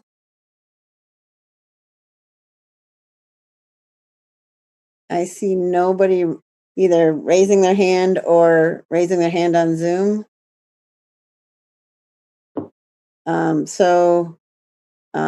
We'll consider it unanimous consent unless somebody objects. And again, if you object, either raise your hand or raise your hand on Zoom. All right, I see none. So this will be referred to a future meeting, which we will figure out in number 8. So moving on to item number 7. Given all that we've already discussed, I'm wondering what folks have to say about setting our agenda committee priorities. Have we sort of done it already? Is there more to say? Is there something we need to do differently than what was already on the agenda? Do we want to go around and just ask each person what they think is most important to address right now? I see Barbara nodding her head about that. We could do that. I could just call on each person individually and folks can let us know what they're thinking at this point about what our priorities should be.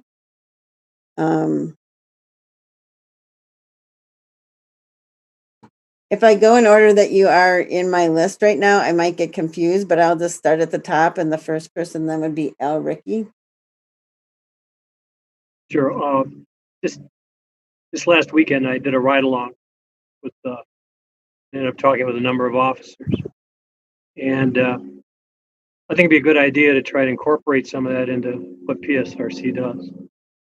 Just how I don't know, I can work on that a little bit. And I think it lend an ear to what's being said. I mean, they're 400, was it $80 million a year? It's quite a budget haul. So I'll work on that and come up with an idea or two for you. Okay. Thank you. Next on my list is Alder Albaras. Thank you, Madam Chair. If I heard you correct, you want us to just kind of articulate what we personally think priorities of this committee should be. Is that right? Yes. Okay. Personally, I think that we really tried getting at this last year, but really just kind of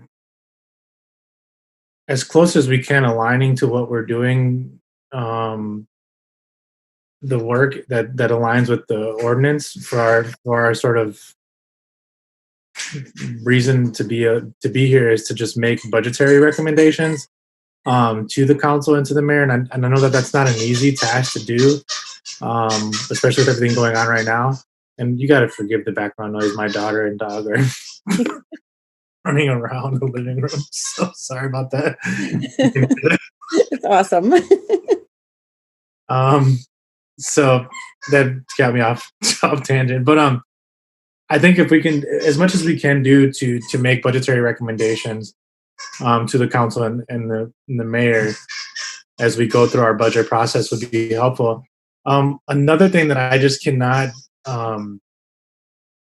stress enough is that it does seem like, as Mary mentioned, that there's, and even as the captain, Miss Winter mentioned, is that there is a spike in violence going on in our city.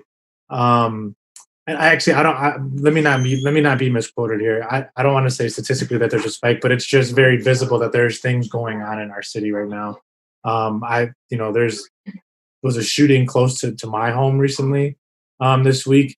And so I think that as a city, we need to step up with leadership and saying, okay, we know that there's some of these really big issues going on that pertain to violence. What can we do, or what is our plan to address these things? Is there a new campaign that we need to come out with? Is there, different partnerships we need to pursue? Is there different programming we need to offer? Um, there needs to be something done that's visible for our communities to know and understand that we understand that there's violence happening within across Madison, and some sort of um, organized response to it right now, because I get the sense that there isn't an organized response right now, and that there isn't a real comprehensive plan behind things. I know that Alder McKinney and I were trying to do things here on the west side, with local nonprofit leaders, different leaders of community organizations and grassroots organizations, as well as in tandem with the West District captain and his team. And so I think that we were trying to get something started there, but the traction just didn't pick up steam, I think. I know that other alders in the past have done things and looking at violence through a public health lens. I just think that some of these things that our city's looked at in the past, we need to definitely have some sort of comprehensive plan to respond to some of the things going on in our city right now. So I would say that for me would be a priority. I don't know if this is the right vehicle for it. It could be. I know I've tried sharing this in the past here. Um, I think that would be important. And then obviously, again, the priority with some of the ad hoc committee recommendations and sort of ensuring that those are executed on right now as well. I would say that those would be my three. I try and do things in three, so that'll be good. All right. Next I have Alder Harrington McKinney. Okay, thank you, Madam Chair. The first thing I listed is that, and someone said it earlier, is that we're Public Safety and Review Committee, and just to say that we only make recommendations back to the council about budgetary considerations, we are missing the mark. We don't speak for the Black community. We don't speak for the community, but we should be the listening vehicle for the community to say what keeps them up at night, what are the concerns. And so not being judgmental, not aligning with this group or this group, is that what are we hearing in the community? What are the concerns? What's keeping people up at night? That's the listening body that I would like to have, and we cannot turn a blind eye to the increase in what's happening in our communities. It's happening all across our city, not just on the west side, not just on the north side, but it really is happening across our cities. And so we're saying, police, you take care of it. Well, guess what? When we're looking at taking care of it, is that what are we seeing? What are the causes? We talk about root causes, but what is the action related to what's real, what's now? What's real, what's now is that when I go to bed, am I going to wake up and I'm going to be safe? And so I think that that's something that this body has a listening for, and said, what is our community saying? So that community voice is important. I spoke about the budget considerations. That's part of the charge, but it needs to go beyond that. And we are the Public Safety Review Committee. And to summarize that, we cannot turn a blind eye of what's happening across our city. And so, what are we listening to? What are we hearing? What are people saying? And I think it's been said by more than one of us here tonight is that we're not going to be deep policy makers, because ultimately that does not rest for us, but we do have the responsibility of making recommendations of this is what we're hearing. It's not what Barbara's hearing. It's not, what Brenda Conkle is hearing. It is that this is what we're hearing in our community collectively. That's the pieces that we should be looking at. And so my summary is that let's start listening and taking that and sending it back to who can make the changes, because we don't have the authority to make those changes. That's not what our task is, but we are the listening body of the community. And so we need to really step up and do that. So that's mine. All right. Thank you so much. Next, I have Alder Heck. Thank you. I agree with much of what's been said. I just thought of a couple other things. One thing that's going to keep us busy in the near future, and not just in the near future, is that, while we're discussing all these items and related to the protests and repercussions and demands from the community, there's a lot of other work going on that alders are doing and other bodies, and that's going to filter to us in referrals. And so I think, there are going to be things related to our topics recently that are filtering to us soon. Quite a few pieces of resolutions or ordinance changes are being floated by alders now. So I think that we're going to spend some time on those too in the near future. I guess I would kind of go back to what has been mentioned by quite a few of us tonight about root cause analysis, and the impact on the Black community is something that I feel like we need to think about more and more with regard to almost every agenda item that comes before us. And so I wanted to kind of reiterate that. Let's see, I have a note that I can't read even though I just wrote it down. Now I've got it. I think that we're going to need to spend some time figuring out our relationship with the independent monitor and the oversight board. Certainly some things related to that structure might come our way, but I think we can start thinking about how PSRC can work with those two entities. And so that's something we could perhaps spend some time on. Also, just one other thing about the referrals I was mentioning, some of them will involve the fire department also. So it's not just all about policing. So, I know there are some efforts to explore mental health capacities within, to respond to calls for service within the fire department. So it's not just police, it's also related to the fire department. I'll leave it at that. Thanks. All right. Next, I have Charles.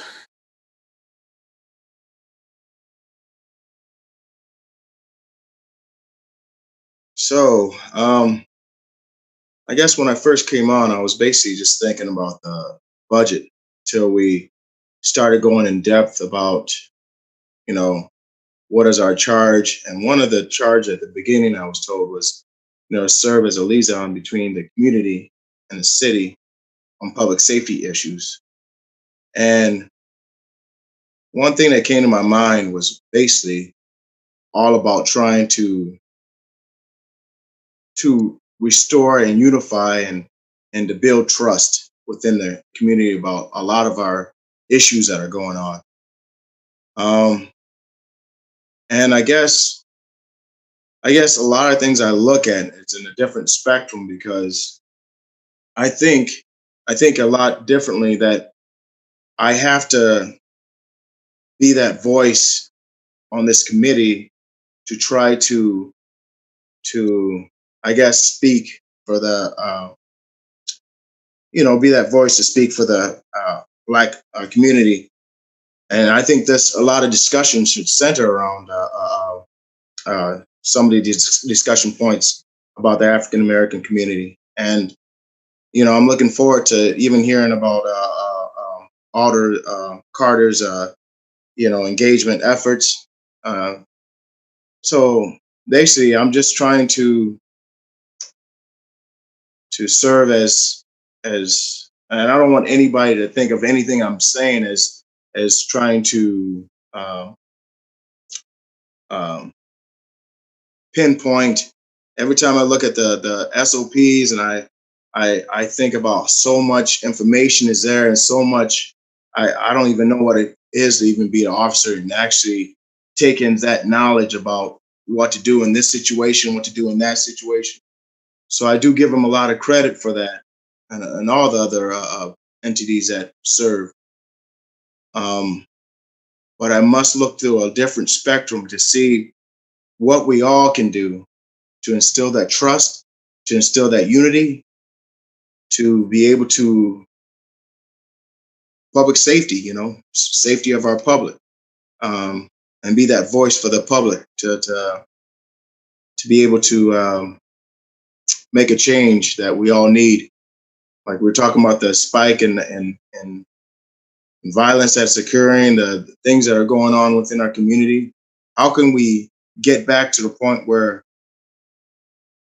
the trust is restored, the safety is restored, communications out there, so we enrich people's knowledge about what's going on, what we can do better as a community. So it's just when I think about public safety in this committee, it's not just about the budget. It's about trying to enrich the knowledge of people out there to be unified, so to speak.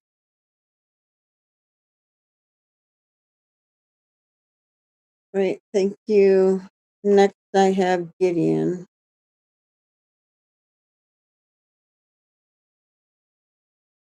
Okay.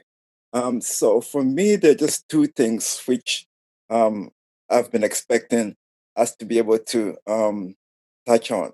The first is Public Safety Review Committee being a safe space for people in the community to tell us about what's happening. And I think a lot of us have agreed on that already. So the first priority for me would be PSRC being a safe space for the community and how we work on that to implement that. In the past, we've talked about listening sessions, and I think we should work on that. Then the second thing for me is what's the impact we have when citizens have issues? And we won't be able to know their issues until we have a listening section or a safe space for them to talk about their issues. And then how do we impact those issues? How do we use our committee to leverage solutions for those issues? Or how do we influence how does our committee influence getting those issues moved up?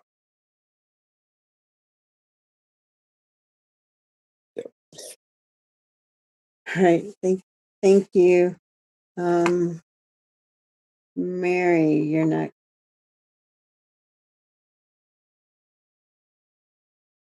I admire a lot of things that have been said.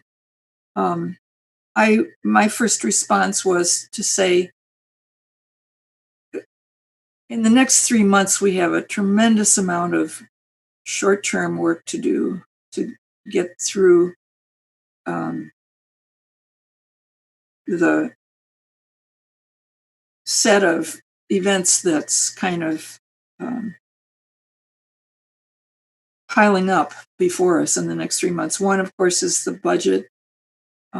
Probably both the city and the county, even though we don't have a formal role with the county, it certainly is part of the puzzle that we're trying to put together. So we have to watch out for the budget and see if the cuts that we are going to have to make, or the mayor is going to have to make, the council, are the best that we can think of. Plus, as the independent monitor and the board of oversight are evolving, it's true that we might have some role to play, either actively or passively, and that's going to be coming up quite soon. And then we have our 2 subcommittees that really reflect, in part, some of the unrest that we've just been seeing this summer as a result of violence perpetrated on the Black community and the Brown community. And we want somehow to have something constructive to say about that. So, and we're waiting for COVID to go away or to have a solution of some kind. I was at a meeting this morning on housing issues where someone shared information indicating that our homeless population is going to go up by 45% by the end of the year. And we know that winter is coming. And we know that people who are terrified to lose their housing are going to continue to be terrified. And many, many of those people are from the Black community. So it's not just the police department and the fire department, it's all of the infrastructure that keeps everybody alive that's going to be threatened in the next 3 to 6 months. So I think we have to keep trying to see the big picture. I like very much the suggestion that we create a safe space for people to share their fears and their suggestions. And meanwhile, I think we have to desperately try to deliver on the little piece of our charge, which is budget and public safety, in a small p, small s, instead of big. It looks to me like the list we made of priorities, the subjects are very interesting, but with some exceptions, we don't have time for them right now. We have emergencies that are going to be walking through the door at us very soon.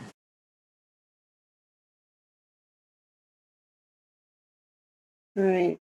Thank you, Mary. And next I have Matthew. Thank you. I won't talk too long, as I echo the sentiments of all the other people who've spoke, but I'd say one of the biggest things is I think we really need to utilize the platform we have here to elevate the voices of those in the community. And, I don't know if I'm still relatively new to this committee, but it's still been under a year. And I've been just, as a community member, a bit shocked at just the level of access you have to ask people questions on public safety, to have a report on a budget and to be able to ask questions. And I think something that we can all do as committee members, and something that I really want to do, is the questions I'm asking really needs to reflect how people feel in the community and what we're all hearing. And, I think even I can do a better job in outreach and in advance of these meetings, talking to, because so many people are activated right now that they want their voices heard. And I think it's my duty to the city and as a member on this committee to make sure that I'm reflecting that. And I think that just based on the conversation tonight, at some point down the road, doesn't need to be, relatively soon, but I think joint committee meetings with or just inviting people who've been involved and who've been working on these issues to come in some sort of way and present on something, we get feedback from them. I think that would be really valuable as we continue to look at these things through an equity lens. And my last couple points, Mary brought up a really interesting point on homelessness. And, I think there's a lot of people right now and people I know who are facing housing insecurity, potential evictions. And oftentimes when you are out on the street, you will be interacting with law enforcement. And so I just think there's a lot that we will be covering. And I think our work groups or subcommittees, I think the reports, so long as they really reflect what we're hearing in the community and we make that effort to do that outreach, I think could be a good step in the right direction. So those are my thoughts.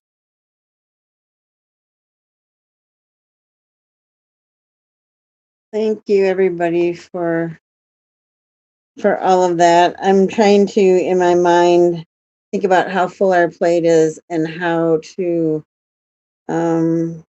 move forward. I feel like I heard sort of 4 themes that aren't being covered. Like, we have our budget work group, we have some of the things that are already going on. The 4 themes I kind of heard were we're missing a piece where we're the public forum, where the safe space for people to come and talk, hearing from the community more. That seems to be like a huge piece that's missing. And what I can't figure out is how does that interact with whatever Alder Carter is going to be doing. We're sort of in this area, this space where this committee has existed for a long time and the council keeps creating new different forums for things to happen that probably would have gone to us if things were different. So I think that's a huge spot, but I'm just wondering how we interact with what Alder Carter is doing. And the other thing I heard was that really centering our conversations on how this is impacting the Black community. And figuring out how to do that in each of our conversations, not just like that's the agenda item that's coming later, but this has to be the center of how we're looking at things. And then I also heard 2 other things that I thought came up quite a bit. One was, how are we addressing the issues going on in our community right now, the violence and other things that is important and in the news. And then the other thing is, what about the really big picture? All the other things like public safety in the much broader, bigger question. And particularly, I heard housing, homelessness, and other community needs that are out there. So those were kind of 4 of the themes that I heard.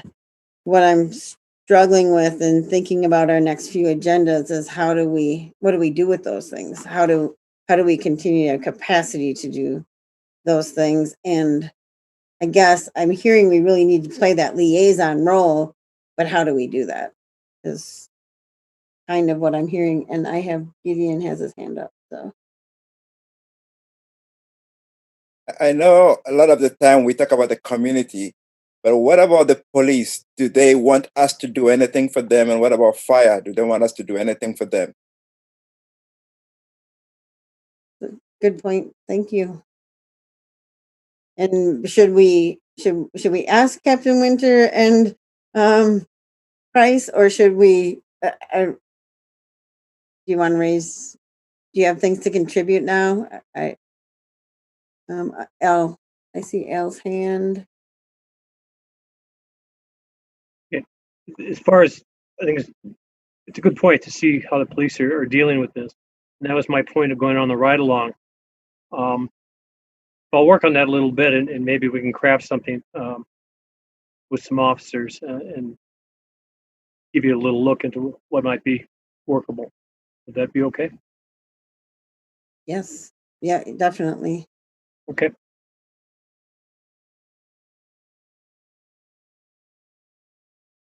I have nobody's hand up at the moment.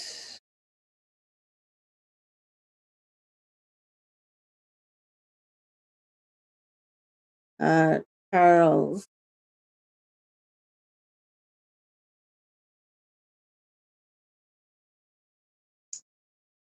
Do you think it's time for us to revisit the ordinance language about our role, or are we pretty much? Because I just don't want us to deviate too much from our role and just stick to the point of everything that we're trying to accomplish. Yeah, right before COVID hit, we were at the point where we had some minor clarifications, but we're pretty content with what the ordinance gave us as a mission, which was to be the community liaison, to work on the budget, and what's the third? Give advice on the work plans to the fire and police department, but we have yet to really see what the work plans are or figure out what those long range goals and work plans are. So it's a little bit hard for us to give input when we don't have something to give input to. Those are primarily the three things that are in the ordinance. Do people feel like we need to go back and look at that, or do we feel like we were pretty comfortable with where that was at? It's a little weird. We were working with Cam in the mayor's office, and now there's kind of no one to work with. So I feel like that kind of got left hanging out there somewhere. I'm not sure where that's at. Do people feel like, maybe just raise your hand just as a straw poll if you feel like we still need to go back and discuss that, or we're feeling pretty comfortable with those three areas? I know Mindy. Sorry, Charles, you got cut off. Oh no, I saw Mindy had her hand raised. Okay. Yeah, it was a lot in regard to the long range plans. MPD is still operating under an interim chief. So unless or until we get a permanent chief, I think long range plan discussions are impossible at MPD. And that would be one thing I would say that this committee should probably figure out how they will interact and go forward with the civilian oversight committee of the police, and then this committee, and then an auditor. Like how are all of these pieces going to fit together in one big puzzle? But again, long-term stuff I think is backburnered for MPD until we have a permanent chief in place.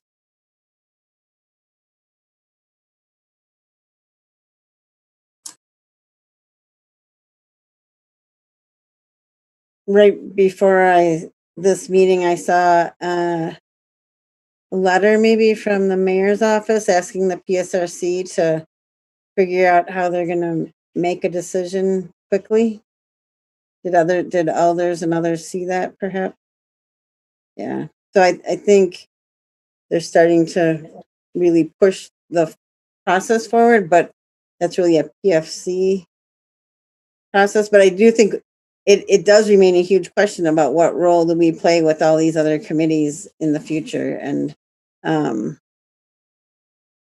me, it comes back to budget and long range goals of the police and fire department. And the fact that we cover the fire department, I think this is what we had one of those last meetings before COVID, and then being the liaison with the community. But yeah. Other comments or discussion? There's a hand up. Alder Alvarez. I was covering you up. Sorry. That's all right. I was just gonna say I don't think that there's anything wrong with revisiting the ordinance. My only concern is if we did that now, we're already biting off a lot to chew at this time. Um, to the point where we were creating new subcommittees, et cetera. Um, I just feel like we're already at that space where we could be spread very thin. I think adding on another sort of big ticket item I think would be difficult without having these meetings go very, very, very long. And I know that, there's the return on investment as the longer the meeting goes is probably less and less effective. But anyways, I said it to say that I think our heart was in the right place to revisit that earlier in the year and last year for that matter. But I think it could potentially be problematic with some of the other stuff that we're looking at right now. Maybe a couple months down the road, if that was something we really wanted to pick up again, we should. But right now, I think it would be a big endeavor.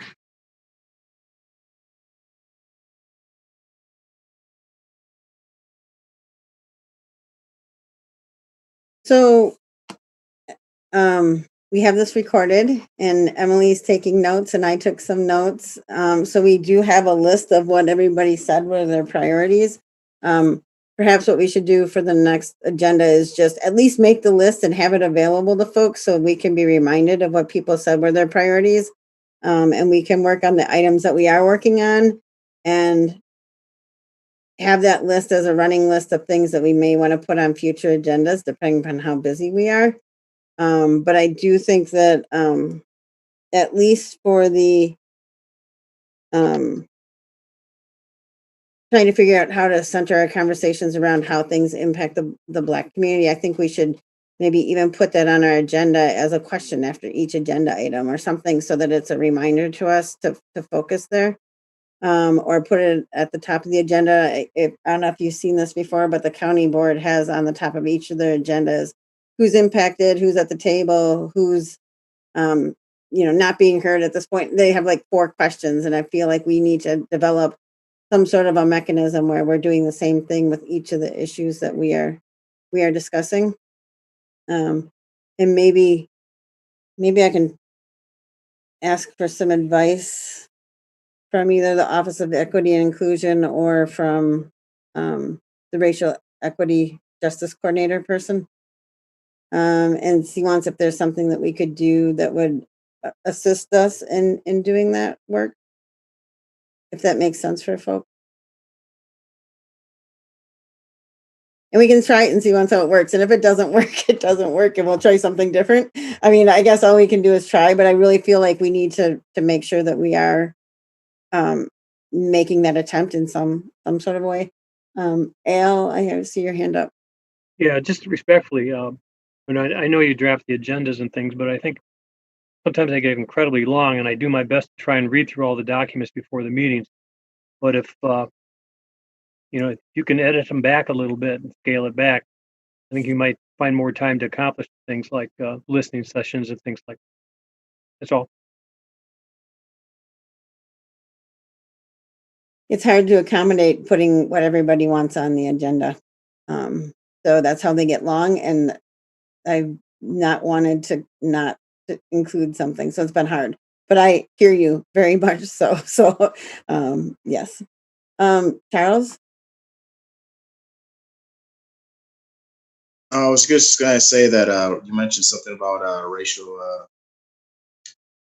equity and a lot of things going on. But I was just going to say that we're going to invite somebody too. I know Gloria Reyes is doing a lot of working with certain entities about racial equity and all that. So I don't know if you guys want to probably put her on the agenda sometime, but I know she's working with a lot of groups in Madison around that. Yeah, I think before COVID-19, we had also wanted to see once if former Chief Ray would want to come and talk to us at some point. I know he's doing a lot of what is that called when you go out and you're trying to um, you try to get people to do certain things, and you're what is the word I'm looking for? When you pay somebody to get advice to a lot of consulting. I know Chief Ray is doing a lot of consulting work. Yeah, he'd be a great another great person to ask. You know.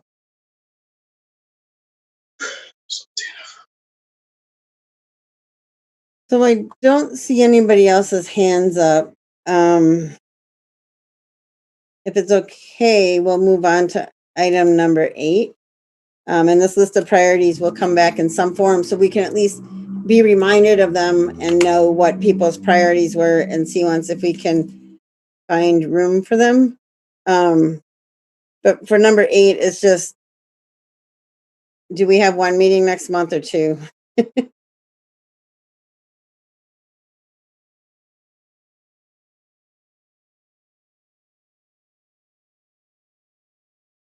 Oh, they're heck. Thanks. Off the cuff, I'd say my reaction is to say don't have an extra meeting next month, but that's also because I guess I'm on one of the work groups and I feel like we're going to be doing some good, substantial work in that work group. And it sounds like the other one is too. I haven't had the pleasure of attending one of those. And then there's this other little casual group of 2 people that's going to be doing some work between now and the next meeting. I guess your question is really, would there be a meeting after the next meeting? It's not, should there be a meeting between now and the next scheduled meeting? So that's hard to answer.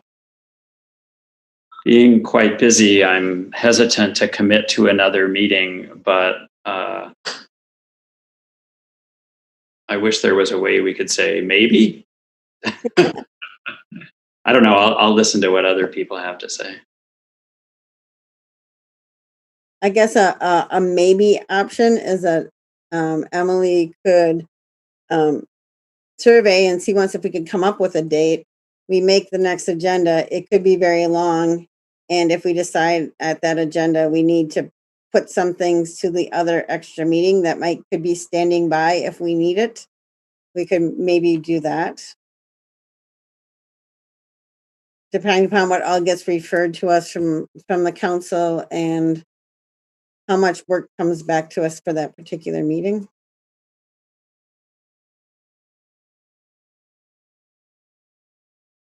This is one of those situations where I wish there was an executive committee of this committee so that there'd be somebody, like Charles and I can sort of guess at what people want when we're making the agenda, but it's a little hard to guess what's in everybody's mind. So,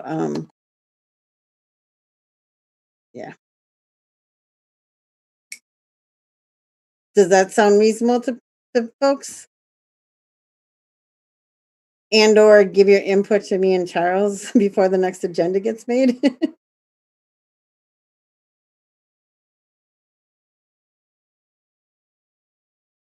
Mary. Yeah, I like the idea of planning a time for a second meeting, but not promising to actually hold it. We work really, really hard in the regular meeting. Maybe we won't have to. And maybe get the materials out a little bit earlier so people have more time to review. I mean, I think we're compiling a bunch of things and to give people a little bit more time to be prepared for that next meeting. It's a little bit hard. It's a lot. Emily and I have hundreds of emails sometimes getting the meetings ready, but if we could maybe get them done just a little bit earlier, or at least get materials out to you saying this is going to be on the next agenda. Here's the draft or whatever, if that makes sense.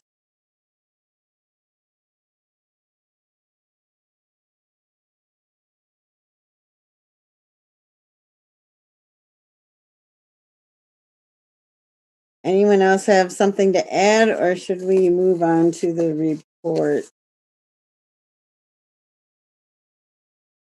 So we'll move on to the reports.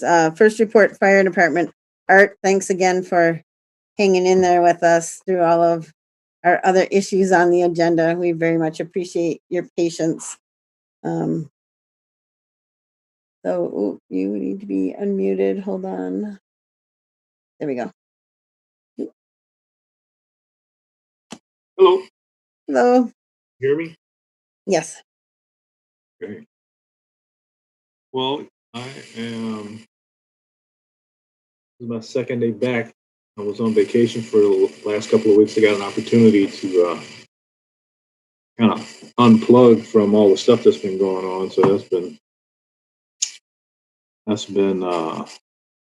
I guess a much needed respite for my brain.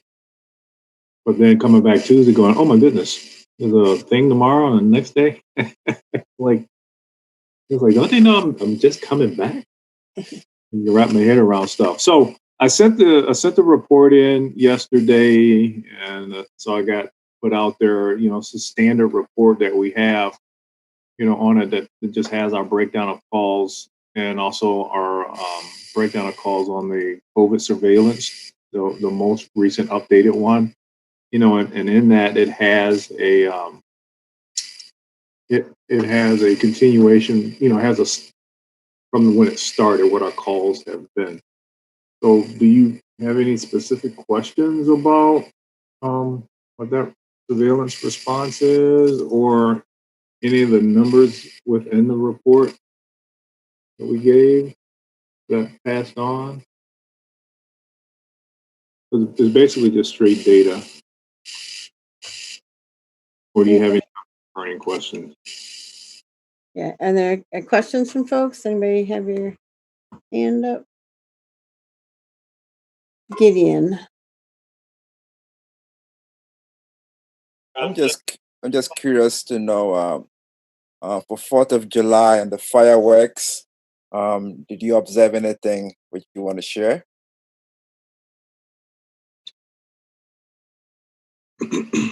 I no, there was nothing that I wasn't working it for. So what I did notice was the amount of fireworks in the neighborhood. I live over on the east side, and I know on the our east side community web page, there was a lot of people complaining about just the amount of fireworks because of the impact on their dogs. You know, stuff within the neighborhood. I'm not, my dogs have never really been bothered by the fireworks, but I have a neighbor that likes to shoot off certain fireworks, and I just hope that people pay attention to the fact that, you know, they shouldn't have certain fireworks because it could create fire issues. But didn't seem to be a lot of problems this past 4th of July. It was just loud. I think it was way more fireworks just because no one had an opportunity to have that fixed by going to the show and watch stuff get shut off and blow up. So there was no real major incidents that we had from the fire department in concerns with fireworks for this past 4th of July. Other questions?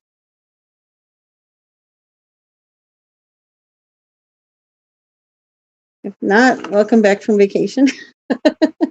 I guess my only question was, it seems interesting that there's been a kind of maybe a decrease in number of people you pick up that have suspected COVID-19. Do you think people are finding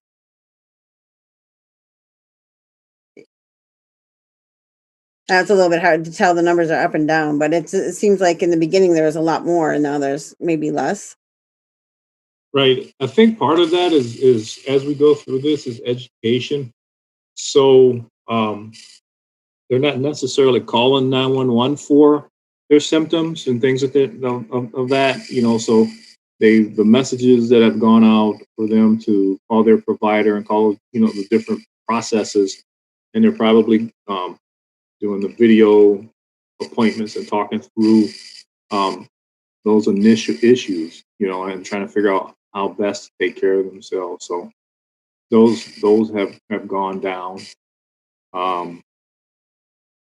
Fire calls have gone up over the last, couple of weeks here. We've had a few good working fires. I don't know if it might be COVID related just because people are forced in the house more, so they're trying to do more different things, but there's no real definitive data that, is going to support that. That's just kind of anecdotal. Just like in the wintertime when everybody starts to turn their heaters and furnaces back on and start using fireplaces, we have a period where we get a few more initial fires during that part of the season. Like people forget how to deal with their fireplace, or their suspicious smells from when I'm turning their furnace on because they didn't change the filter, or something's going on and they're burning up dust mites and stuff. Mary, you have a question? Yeah, I'm sorry. I'm sure I've asked this before, or I think I did. What do the acronyms MVA and LAW stand for in your report? MVA is a motor vehicle accident. Oh, okay. LAW is just law. I mean, those are calls that we would respond to that end up being a police issue. And I'm sorry, you broke up when you told me what it stands for. What does it stand for? Law is usually it's a police issue. Oh, I see. Okay. It's when we respond to some similar calls, and we'll get there, and once we get there, the disposition is more of a police issue than a fire or EMS. And so we categorize, they basically send us back, and we categorize it as a response, but it became a police issue.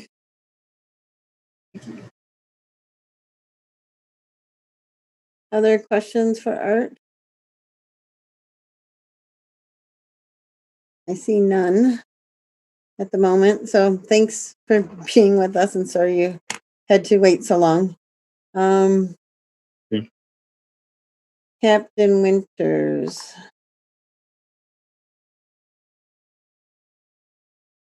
Hello. So we have been doing a lot of extra hours. Everybody's been putting in a lot of extra hours with protest response and protest work. We have been staffing a command post. I think this is the 41st consecutive day, which is a joint effort among any of the agencies that are working. And Art and I have been in the CP together a couple times. CAP PD's been in there, UW, just State Patrol, just whatever agencies are working the events. We've had that going pretty much now. It's MPD and CAP PD mostly.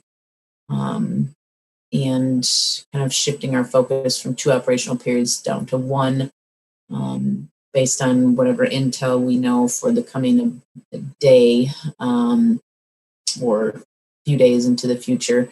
Our special events team has been put on kind of a standby status. We have a mechanism by which we have people avail themselves of to be called in to duty if necessary, and be ready within an hour kind of thing to be able to deal with any sort of larger scale events or traffic blockades or whatever, parades, whatever have you. Amid all of that activity, we had 2 homicides last week, within 24 hours of each other. Both shooters have been identified and charges referred for the one. The other, the DA just said it was not a chargeable offense due to some the kind of specifics of the case, and made some other arrests for some of the events that have happened around the city county building and related to some of the demonstrations. We have some partner agencies assisting with those in terms of ATF, FBI, those kinds of things. And just the general additional COVID layer that adds to everything in terms of personal protective equipment that officers are mandated to wear and encouraged to wear when they're not on duty, to try and keep our workforce safe and healthy. Still have a very robust telecommuting scenario happening.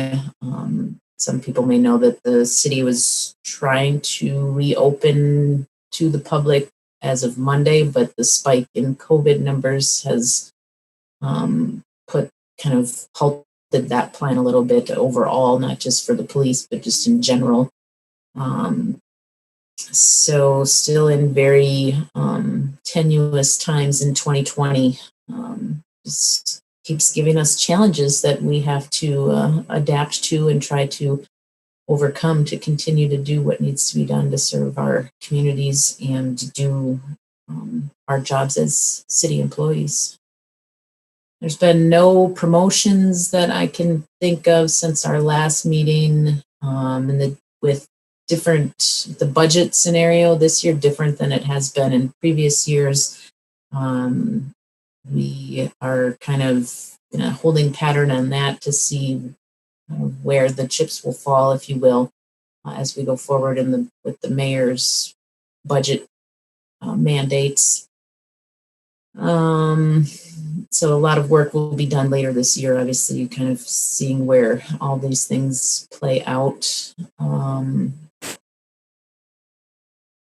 That's pretty much all that I could think of, unless anybody has any questions. Questions from anybody?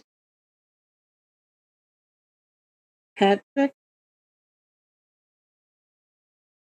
Thanks. Mindy, maybe this is a question I know a lot of MPD people get related to COVID.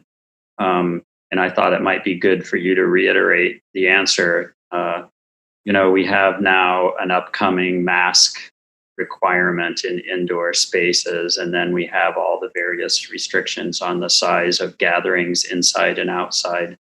Can you kind of reiterate how MPD feels about dealing with reports related to either of those, both gathering sizes and the upcoming mask ordinance? I mean, as an alder, I get a lot of input on these types of matters, and my stock answer is MPD and public health don't really have the capacity to respond to every concern that people have, but they do their best. But maybe you have a better answer. Unfortunately, no, I don't. We don't have the capacity to handle all of these complaints, and neither does public health. I think one of the emails I saw recently was that there would be an email that people could send a complaint issue to public health regarding. I mean, there's been numerous. I think where this is order number 8 or 9 or something like that, if not higher. In terms of our COVID overall response. And, there is just no capacity to handle compliance or lack thereof of these orders. And in terms of real time in particular. So I don't have a better answer than report it to public health. And I mean, even things that I think the downtown area has their streetery thing that's going on right now. So it's like kind of things are seemingly at odds with each other. We have we want to be doing this because the businesses want it to be better and to get more business. But then now we have this with the people having to wear masks and stuff. And I'm sure any of you who are on social media have a feed filled with those who are in support of mask wearing and those who are vehemently opposed to it, and then everywhere in between, and seemingly no kind of rhyme or reason to who believes what in terms of politics or belief system or whatever. But I think I can't imagine that. I don't envision a scenario where Madison Police or even public health is going to be able to handle the plethora of complaints that are likely to come on Monday. So all I can say is I will be wearing a mask, and all those who are listening should do what they see fit as well. So is the answer oftentimes contact public health? Well, I think that will be the recommendation in this email that I saw, was there'll be a public health email address to file the complaints to. And then who is reading that email inbox, I'm not sure, but it is a public health domain address, as far as I understand. Okay, thank you. Yeah. Al? I mean, I did take it that the police aren't going to be involved in any type of enforcement, correct? Is that what I'm hearing from you? Well, not necessarily. I mean, we were involved in the enforcement early on for one of the ordinances, and it was when it was initially, there could be the state level as well, and then there was the federal suit or the state suit that happened that struck it down. So then it turned into a city ordinance level thing, and then I saw recently that even that there's some other group trying to combat the new ordinance, that's the new mask wearing ordinance that's coming into effect. So if these things get struck down, obviously we have no legal teeth to enforce anything, but if they are in effect, it would be a public health and or potentially a police enforcement tool. But I don't see us actively seeking out scenarios of that nature. There's quite a handful of other things going on in the city, as I alluded to earlier, with the plethora of shots fired that we've had recently. I mean, one house alone had, I think we collected 45 casings out in front of it for that one particular shooting. And it, but for somebody being in the wrong place at the wrong time, we're talking a lot of potential for human casualty with the number of shots that are being volleyed around in our city. And thank all omniscient beings that exist in the world that we have not had some of the things that have befallen other places like Milwaukee or Chicago, with stray bullets striking innocent people and uninvolved people in any of the gunplay. I agree with you, totally. I just don't want to see you get torn away by some passion somebody has about wearing a mask. You know what I'm talking about. So, and you guys getting tugged away from what you're supposed to be doing. That's all. Charles? Just wanted to say, where do you see the most calls? On what side of town you see the most calls? And also, too, when you guys arrest people, are you guys requiring them to wear a mask in a squad car, or being?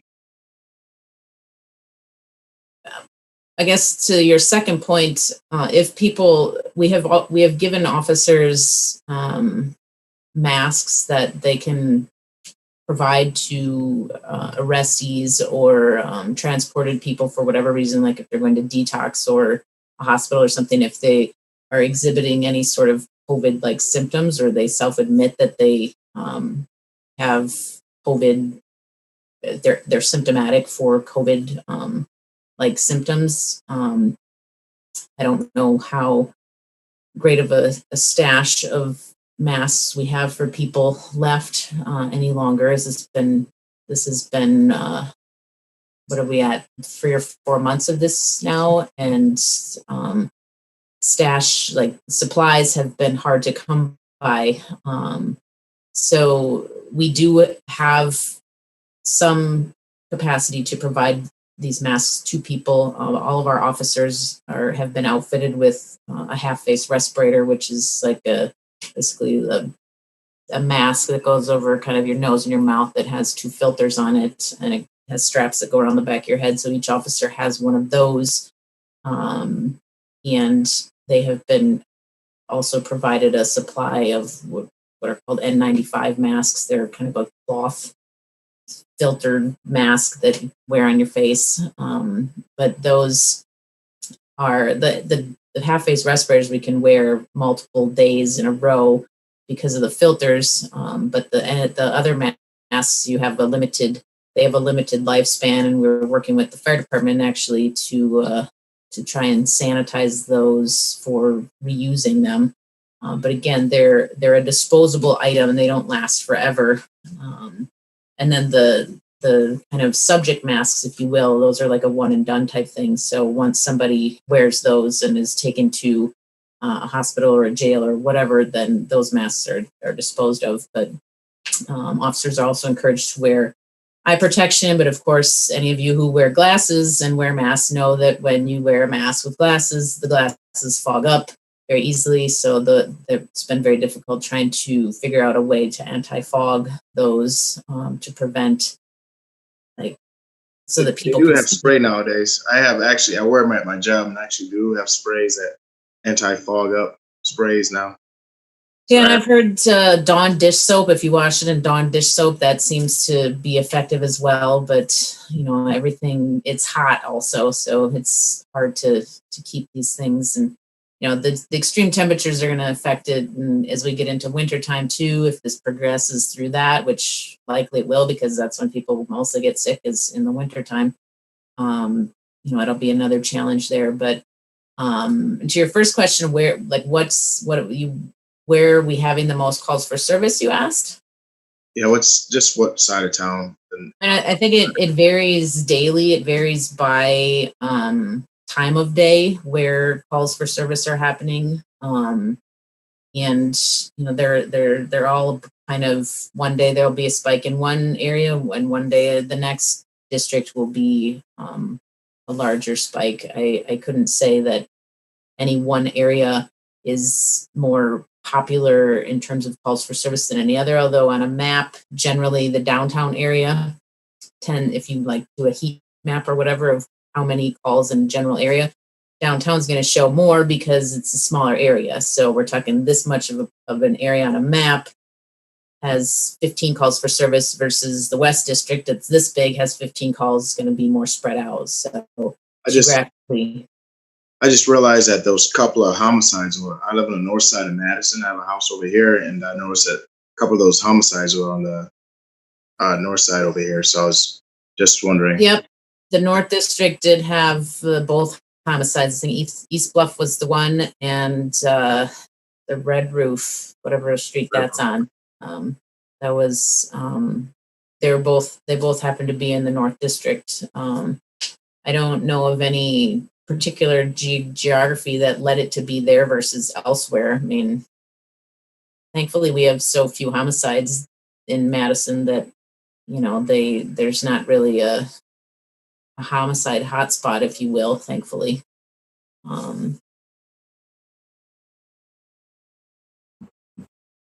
right. Additional questions for Captain Winter?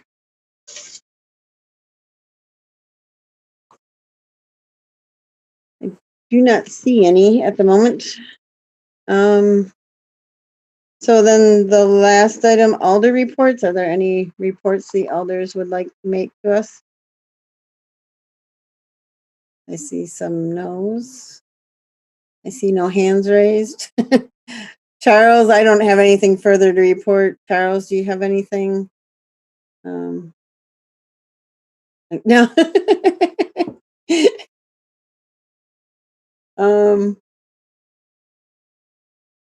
Did you say something, Charles? No. No, I'm good. Right. All right. So then a motion to adjourn would be in order. And I want to thank everybody. Long meeting. I know there's just so many issues facing our community right now. Thanks so much to people who stepped up to chair committees and work on projects outside of our meetings. And we will have a busy agenda next month. We will try to keep it on task as best that we can. So, motion to adjourn. I see one, one by Alder Alvarez and second by Charles Myasdy. And if there's no objections, I will say that was a unanimous consent to adjourn. All right. Thanks again, all. Bye.